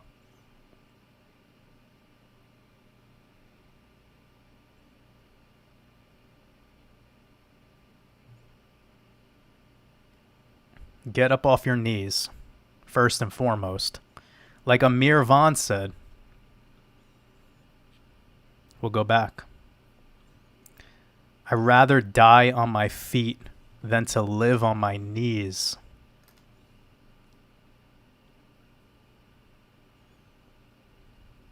There's a reason why your feet have a heel and a sole. The heel, again, the Achilles heel, that's hell. This also derives from Hellenistic, the Greeks. Hellenists. This all has to do with grounding and worship of Gaia, Mother Nature.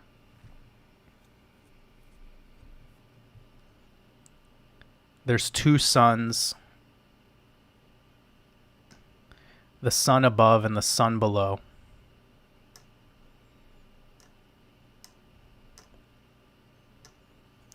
Your soul connects to the soul.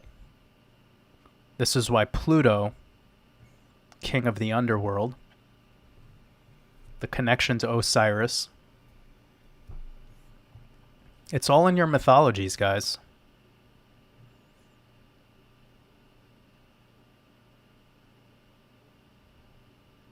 It's amazing how much you could actually learn from your mythologies.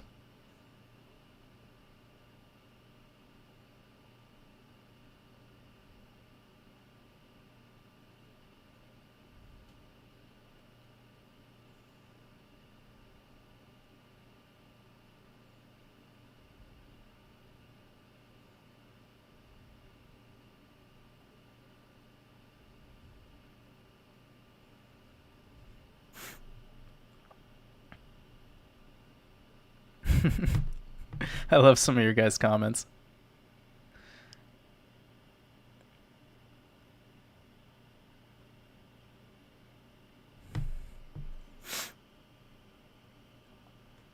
Tiger says, what about flat earth theory?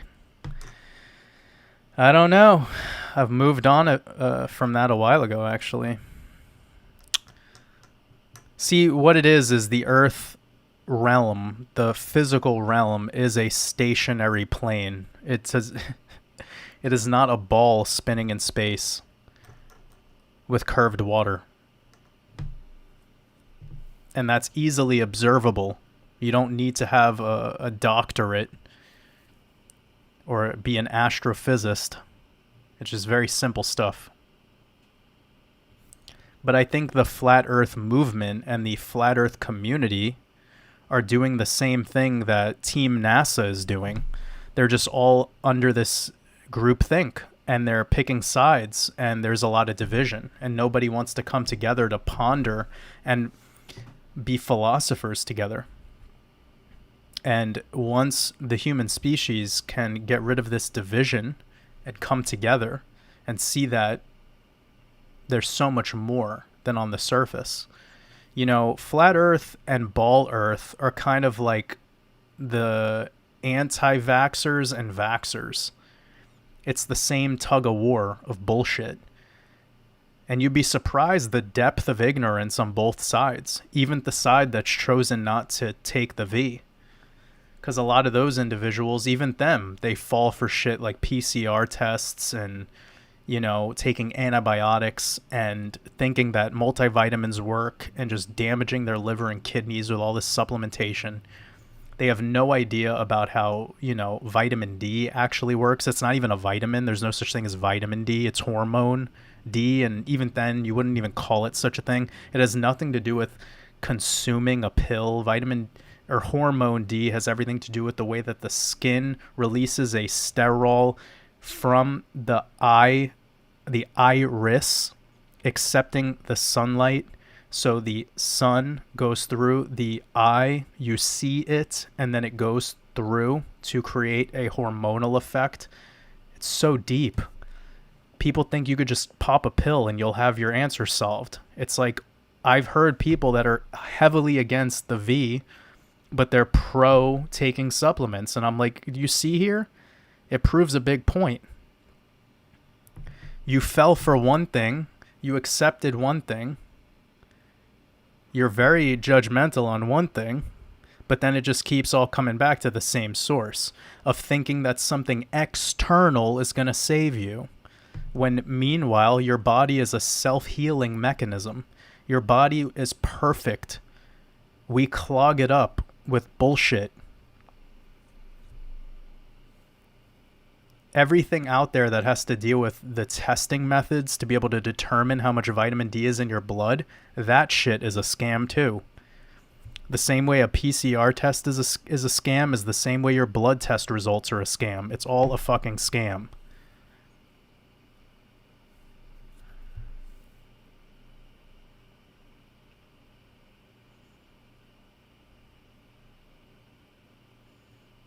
Sylvana says there are pyramids in the Antarctic. Yes, they are. Very true.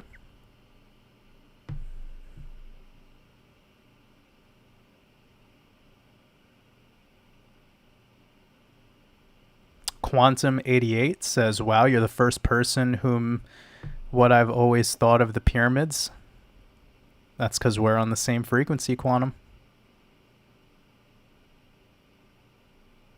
Cody mentioned, so can alcohol heal? I believe you probably wrote that as a joke, maybe. I'm not sure, regarding it being liquid. So Cody, yes. Again, nothing external is actually going to heal you. But if we're comparing it to something that's much more physical to eat, then yes. Meaning you'd be better off having a beer fast than you would having a cooked food and normal standard American diet way of eating. So like if you're somebody who's eating like McDonald's and cookies, and you'd be better off having one day straight where all you drank was literally beer, and your body would actually digest and get rid of toxins better.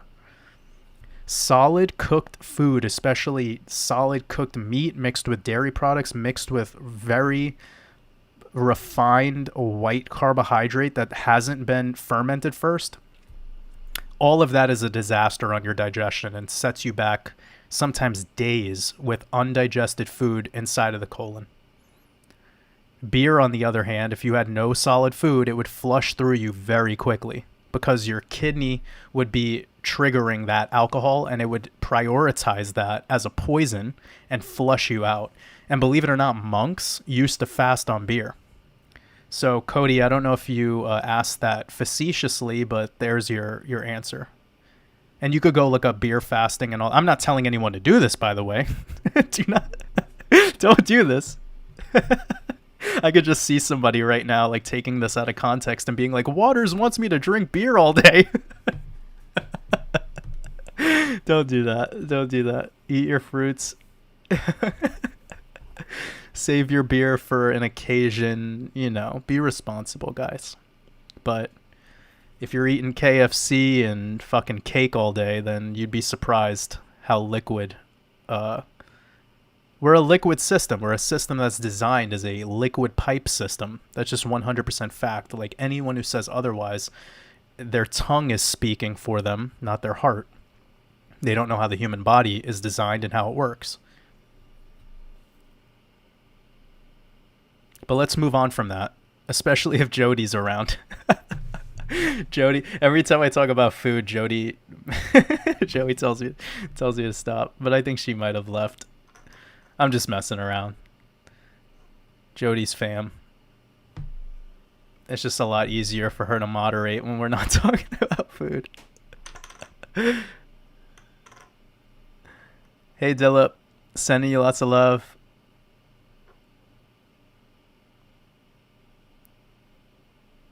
Let me see some questions. Yo, have any of you ever eaten a ghost chili before? A ghost pepper?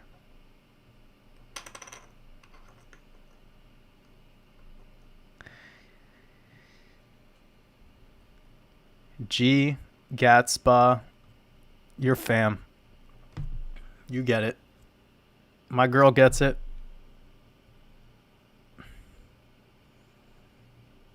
I don't know. I thought I answered that bit about the Bible. My thing is if you're conscious and you're looking at things in a deeper sense and you're discerning, you could read any text, any scripture, and you could extrapolate something of wisdom from it. Just don't fall for the fairy tale, aspect of it that's being regurgitated to you by someone else's interpretation. Meaning you have to go read it for yourself and figure out how it resonates and vibrationally aligns with you and what you're going to take away from it. Just like I did when I first read Genesis. It blew my mind.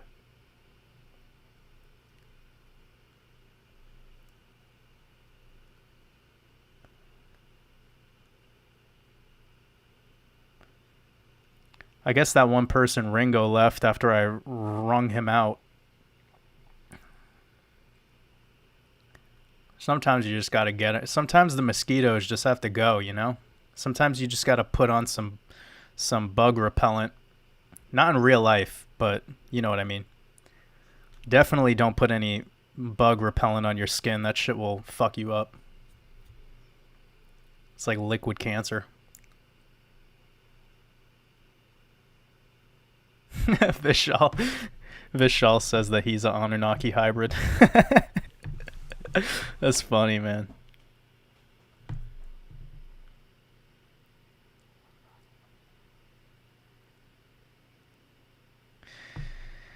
Clout Drank. I can't read your name. Clout Dankula. I like that. Clout. Oh man, I better stop trying to read your name. He says flat earth or hollow earth. What are your thoughts? Both. We live on a flat stationary plane. We live in an infinite realm, physical realm, infinite to our understanding. And within it is a other place. Many places for that matter. Where do you think all those orphans were kept during the last reset? All these tunnel systems that are being used by these apex predators, like they were there for thousands of years. People got to remember when they talk about these controllers as lizards, let's just do some critical thinking for a second. This might blow people's minds. You hear people call like Queen Elizabeth like a lizard, right? Lizards like what we're looking at right now. Like you see this terrain, like just open desert, right? When you're walking around this place, by the way, I know because I've been here many times, you see lizards everywhere. They're just scattered all around, right? Lizards love the sun. 1 second, I'm going to drink some water.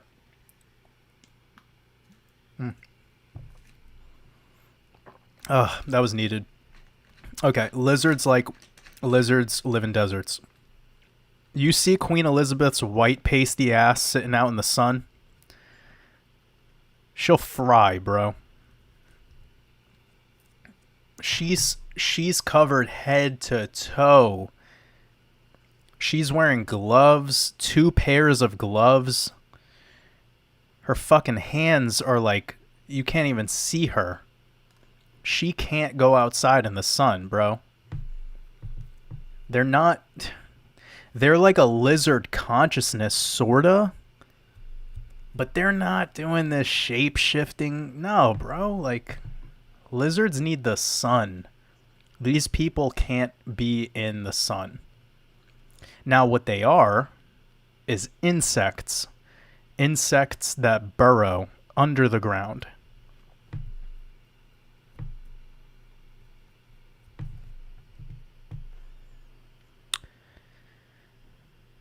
They can't take the sunlight. These apex predators. They are much more insect-like. You could just tell. Look at the way that ants build those underground, like, those like ant cities. That's what these people do, They're building an underground world beneath us so they could do all that horrible shit that they do. All the cloning, all the stuff they do with children, man. It's disgusting. But I'm just saying, when we call them lizards, it's just a joke. You know, it's just something funny to say. But in actuality, they're not. They're not.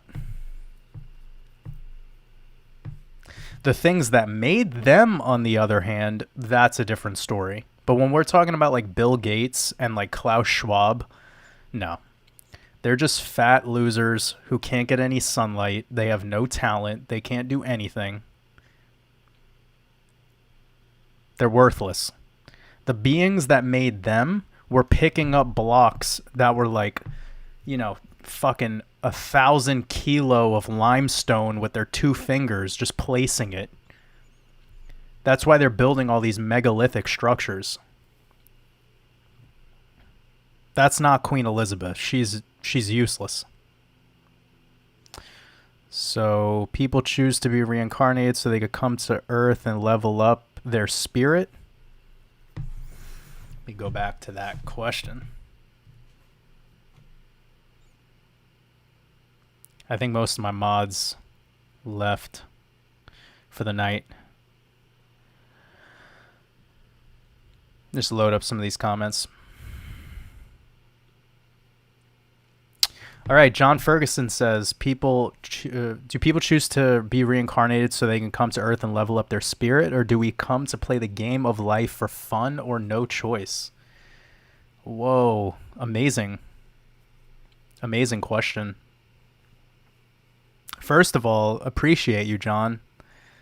I appreciate your super chat. It means a lot to me. And appreciate all 400 people that are hanging out with us tonight. I said we would get it to 400, didn't I? Manifested that.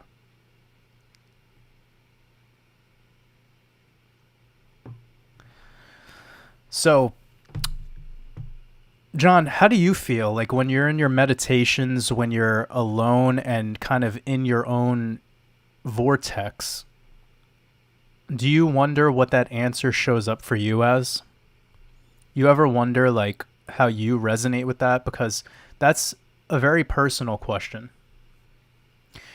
And this reincarnation idea, it almost feels like a trap in a sense, in so many ways. But one of the things that I will say that I think is really kind of off the beaten path, but I believe you'll enjoy this, is I was having a conversation with somebody one time that was saying, oh my God, is there a scammer in... There's a fucking scammer in the chat bot, like in the chat box. Yo, Dilip, can you remove that fake WhatsApp account? That's... I never thought that there would be somebody would be that... I'm not even going to say it. I didn't think somebody would be that stupid to have a fake WatersAbove account and then try to comment in the chat. Like, why would you... Anyways, John, I was talking with somebody one time who was asking me about they felt like they were an old soul. And my whole life I've had people say, like, to me, they're like, oh, you're an old soul. You know, you're somebody that must have experienced this many times. And then, so what I was thinking about, John, was like, imagine we're playing basketball, right? And then you give me the basketball and you say, Jordan, I want you to take a half-court shot, right? So for those of you that are unaware of basketball, you know, we have the full court, we have like 3-point line, and then we have half court is in the middle. It's not everyone could do this shot easily, you know? All right. So what we're talking about here is how many attempts will it take me to hit this half court shot, right? Now, that's actually not that hard, right? But it would still take the average person that doesn't play basketball, like probably what, 30, 40, maybe even 50 tries to actually get one in. And by like the 30th try, they would be pretty tired because of all the effort that it takes to actually push the ball that far, especially if they're not, you know, physically, if they don't have much muscle mass, etc., right?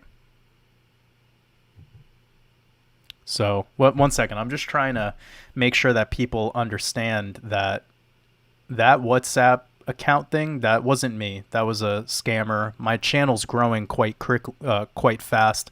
You know, we have about 30 something thousand subscribers. There's probably like 30 new fake accounts copying my work every single day. There's nothing I could do about it. There's nothing that the moderators could do about it. Once we delete or block these fake accounts, they're just going to go make a new account, you know?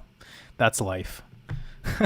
So I'm just letting you guys know, like we're going to have to deal with them. You'll know it's really me though, because my name is highlighted with yellow. If you see my comments, they're all highlighted. Anyways, back to talking to John. So imagine we need to make a half court basketball shot, right?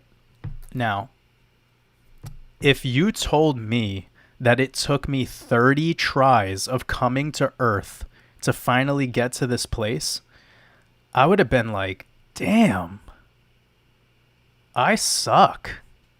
Like, so somebody said that to me. They were like, you're an old soul and like you've come back here many times. And I said to myself, like, no, I don't do that. Don't say that to me. This is my first time here. This is it. And that really took them off guard, like that really, like they weren't ready to hear me say that. But I said, this is my first time here. It's easy for me because where I came from was a place of love.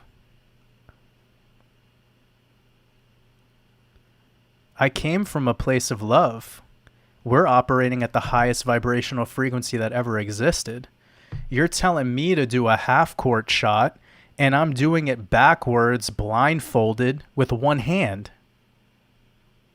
And everyone else, the regular people, it's taken them 50 tries.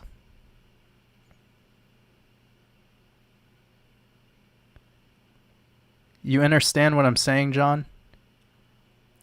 This is my first time here. You're telling me to do a half court shot and I'm saying, okay. And you throw me the ball and I'm going full court, one hand, making it in every time. And that level right there that I'm perceiving this as means that I come from a place that is at a very different frequency than what is going on here. I haven't done this a bunch of times. And when I think of someone who's needed to do this experience 30, 40, 50 times, the way that it would make me feel is they failed so many times because they're coming here and they're believing in the indoctrination. They're believing in all this bullshit that is obviously a farce. They're coming here and being so addicted to this physical realm and all the traps in this physical realm. They could barely make a free throw. They're playing soccer, right? In Europe and the rest of the world, you guys call it football, right? Most people have a wide open net. They have a wide open net. There's no goalie. There's not even a goalie. You know who the goalie is? It's you. You're blocking your own shot. Why are you doing that? Why are you being Agent Smith? You're Neo, and you keep being Agent Smith to yourself. There's no one even playing the goalie. You're being your own goalie, blocking your own shot. So let's reread John's question. It says, do people choose to be reincarnated so they come to Earth and level up their spirit, or do we come to play the game of life for fun or no choice? But think about it from that like play-by-play that I just gave you guys. Some people are meant to experience this physical realm so many times. So many times to the point where it's almost obvious that they no longer have a soul left. And that's okay. Like that, those people are on their journey. I hope they eventually wake up. But what can we do? It's not our job to wake them up. All we have to do is ask ourselves how we feel while we're here. Do we feel like we've been here 100 times? Do you feel like you're an old soul? Maybe not the way that they've spellcasted you to believe. So you know that story in the mythologies about Elysium? I think we've spoken about it a couple times. The story of how when you die, when you pass on, you go to Elysium. And it would take 3 tries of dying and then coming back to Earth, and then dying and then coming back to Earth, and then dying and coming back to Earth. And it was a good life for you. And you chose to actually come back and revisit Earth instead of just dying and, going to like heaven level 1. I always think about that Elysium idea and how they made that movie talking about Elysium with it being a spaceship and people living in quote unquote outer space. It's a pretty it's a pretty predictive programming style movie, as most Hollywood is. But I thought about that, how they use that terminology of Elysium for this satellite. I don't really know what to call it. But anyways, go check out the mythology on Elysium, and it's pretty mind-blowing. And then go watch the movie, and you'll kind of get some insights into what I'm talking about. Whether we are dying and being reincarnate again, or any of that stuff. The more you go within and the more you remember, you'll start to see how you resonate with the answer to that question for yourself. And I believe you'll be pretty surprised with what you find.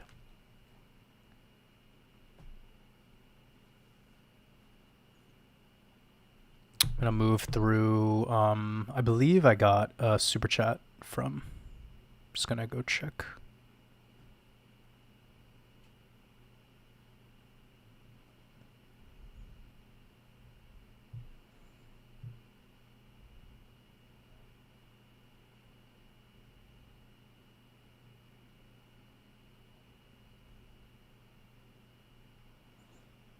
I hope you guys are having a beautiful night. All right, Gabriel, I appreciate your super chat. Sending you lots of love. Says, I love you and all the light you've shared with the world. Your fractal flavor be hitting different during the apocalypse. Thank you for being you. I appreciate you. That really means a lot to me. And I hope you're getting a lot out of these weekend hangouts that we do. I love reading things like this.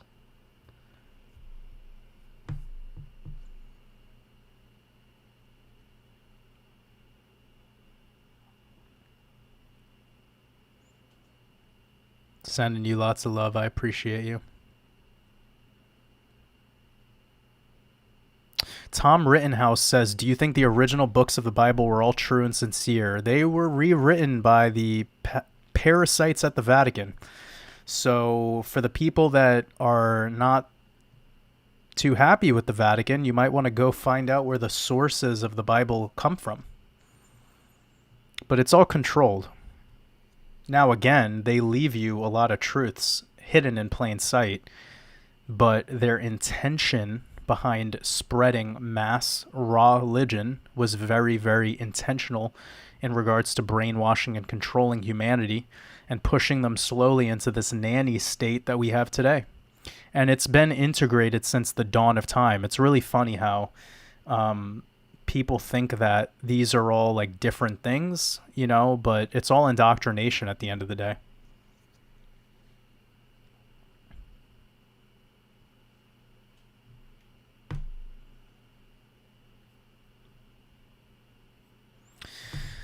Vishal Verma.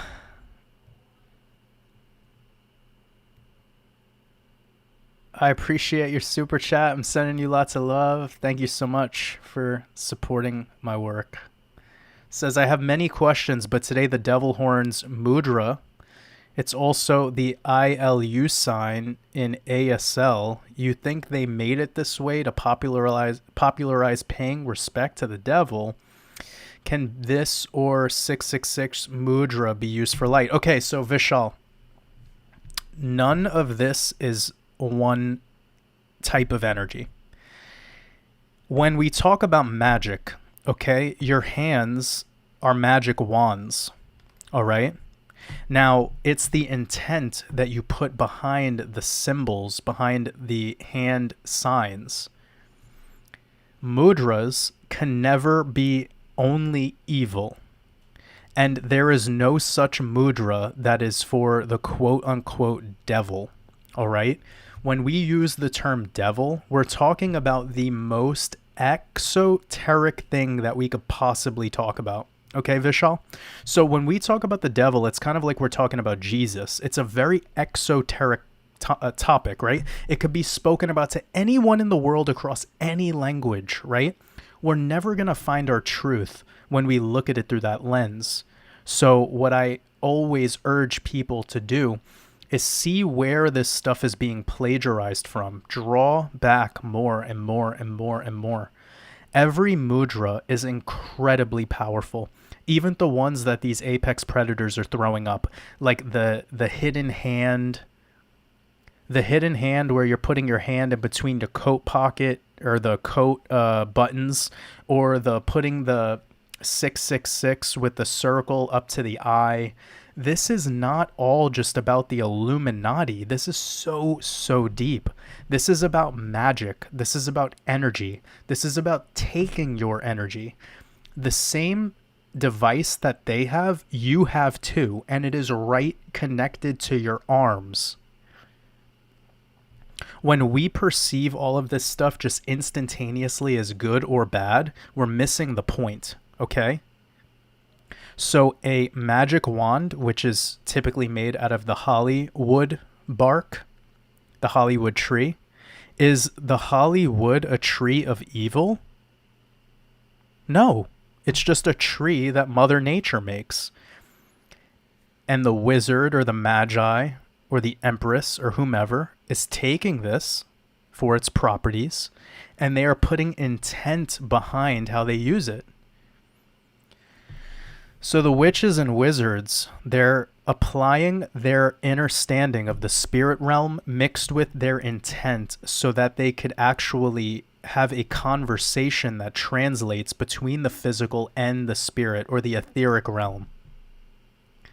Nothing is about the devil. Nothing is about paying respect to the devil or about the 666 mudra. It's not the 666 mudra, okay? That's not what that is. When you hold your hand like that upside down, this is a very powerful way to absorb energy into the palm. Okay?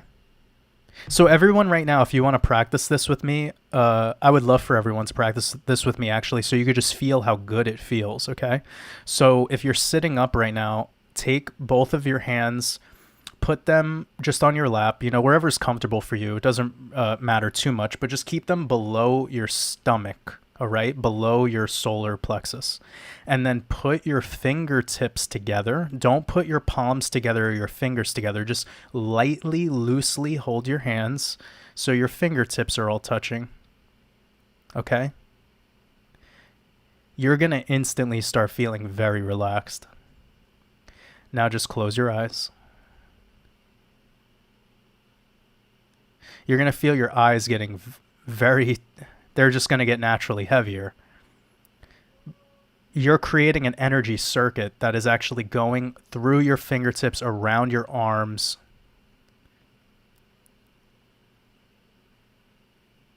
And the tips of your fingers are going to start feeling warmer.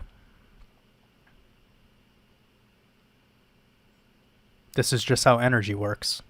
If you want to be calm, so if you're out in public, if you're out in a place and you're just not feeling good, guys, you're just feeling like really low energy. Like if you're at a party and people are just loud and, they're all talking about bullshit, like what the president is doing or just nonsense.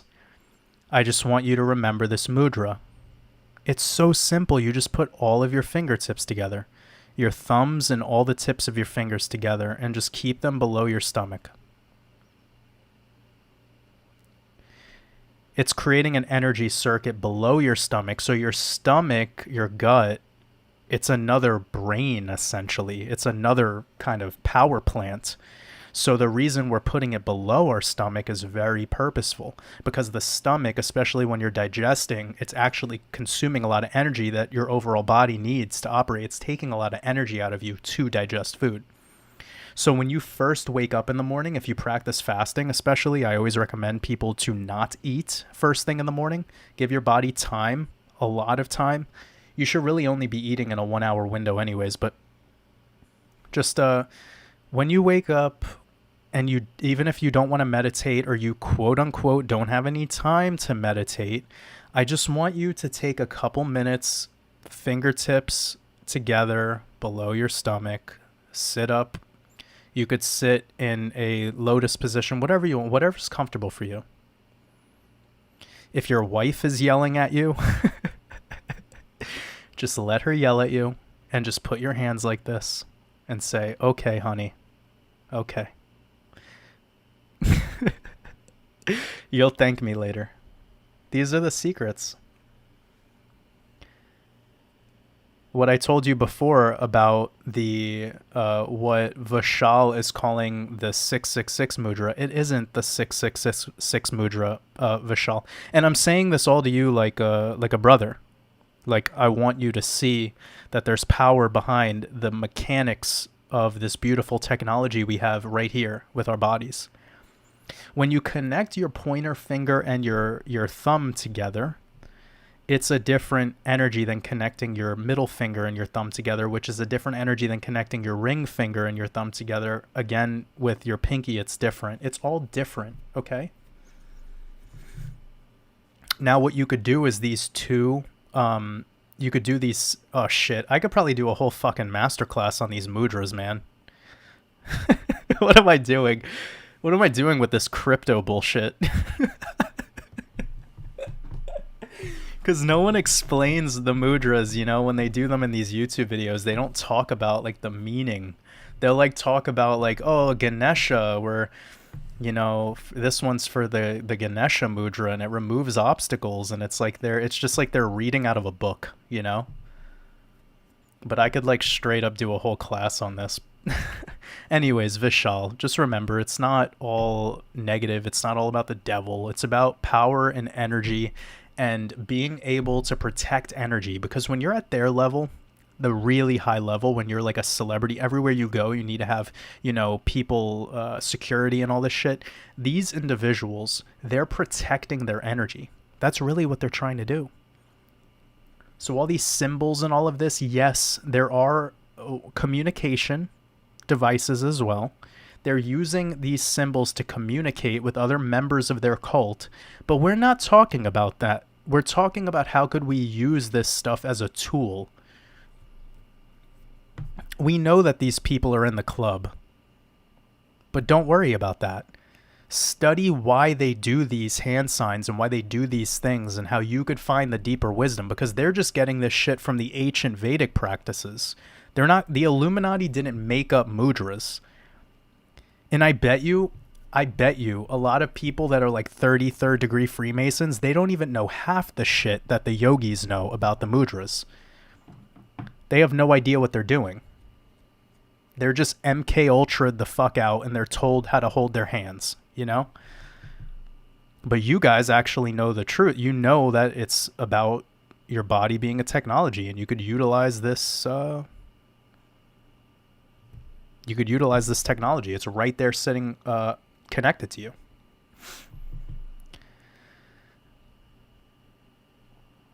And move through some questions. I probably have to go soon, family. It's been about 2.5 hours.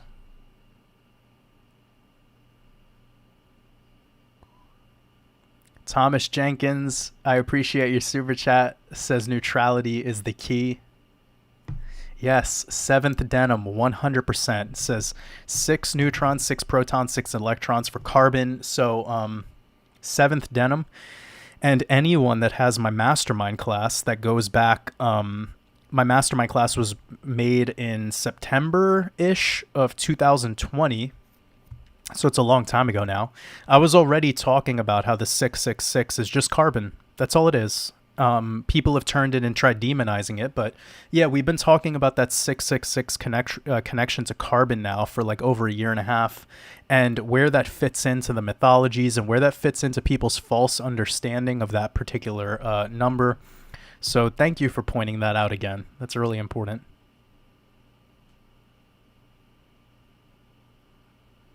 Mandy, I appreciate you. G Gatspa, I appreciate you. Dillip, it's because I am a very old. Why? It's because I'm 400 years old, man. You live long enough on this planet and you eventually learn shit.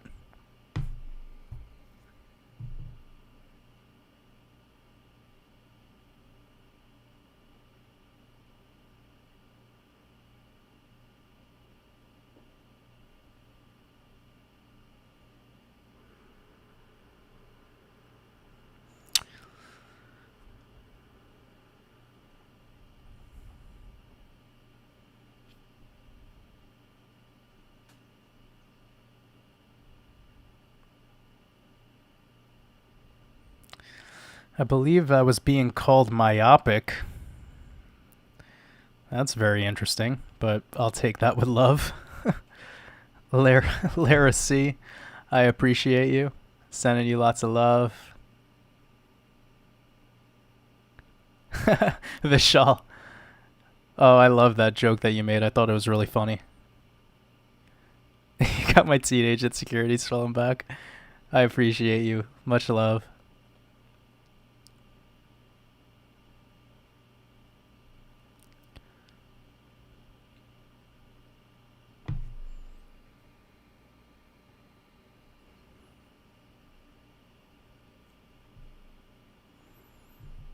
Well, I hope everyone that tried the mudra that we just talked about felt it, because even the most simplest of mudras can have so much of a change in your metaphysics and could help so many people.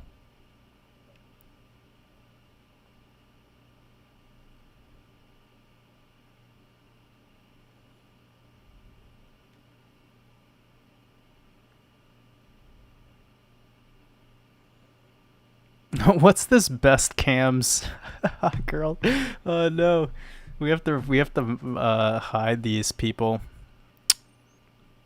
Dillip, whenever you see these oh, that's funny.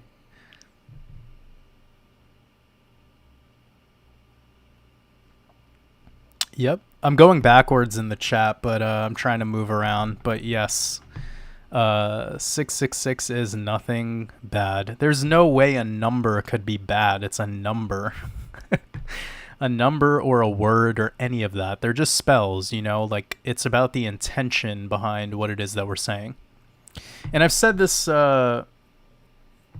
before actually in maybe 2 live streams ago when we were talking about how the universal language is love.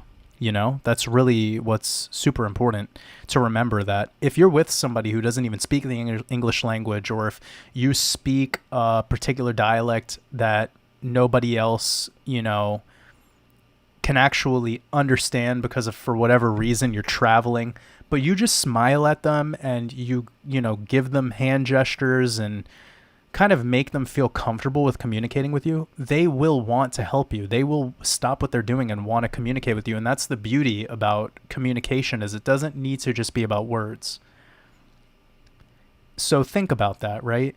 If we can have the ability to communicate with complete strangers who speak a totally different language than us, and we have no ability to actually speak our native language with them, just with hand gestures and smile and the ability to see that we're both just like trying to help each other out, that's an amazing thing. And it goes that way when it comes to describing how we feel, when it comes to, anything in life. Just being able to work together, regardless of what keeps us separated. Sylvana says, what works for yelling at husbands? What works for yelling husbands? That's funny.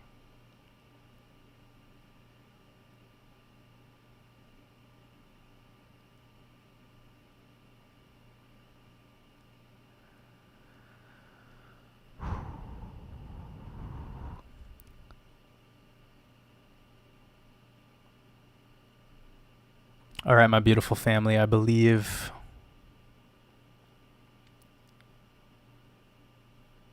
it is time to pack up our bags and hit the hay for the night.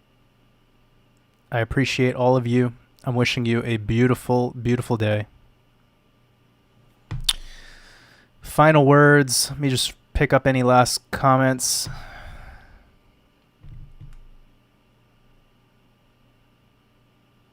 Jai Chef, I appreciate you so much.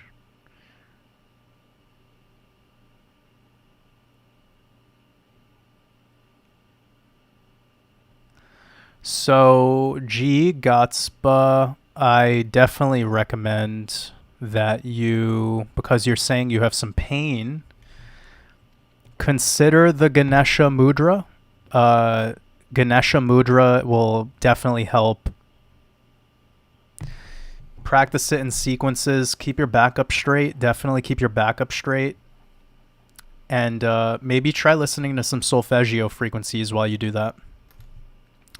Thomas Jenkins says, P.S. Your Shemitah decode was epic. Thank you. I appreciate you a lot. That means a lot. I just released that 2 days ago. And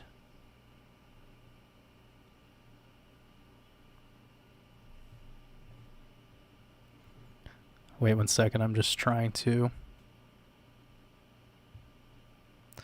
7th denim, please.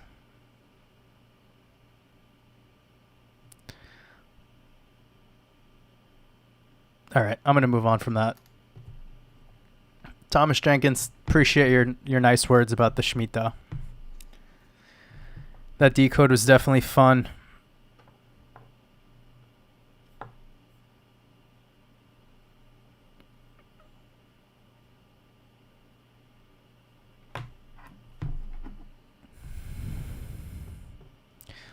Yeah, definitely go back and watch the beginning of this live stream if you missed it. You could always check in on it tomorrow. I appreciate every single one that has showed up tonight. Wishing you guys a beautiful rest of your night or start to your day if you're over there in Australia, New Zealand. Sending everyone lots of love, and I'll catch you guys this Sunday on the Red Pill podcast. Be releasing that on Sunday for the Patreon Mastermind community over on patreon.com/WatersAbove. And anyone who's a patron, if you haven't watched yet, the Shemitah decode is up, so you guys can check that out. And I hope you all have a beautiful rest of your weekend. Much love.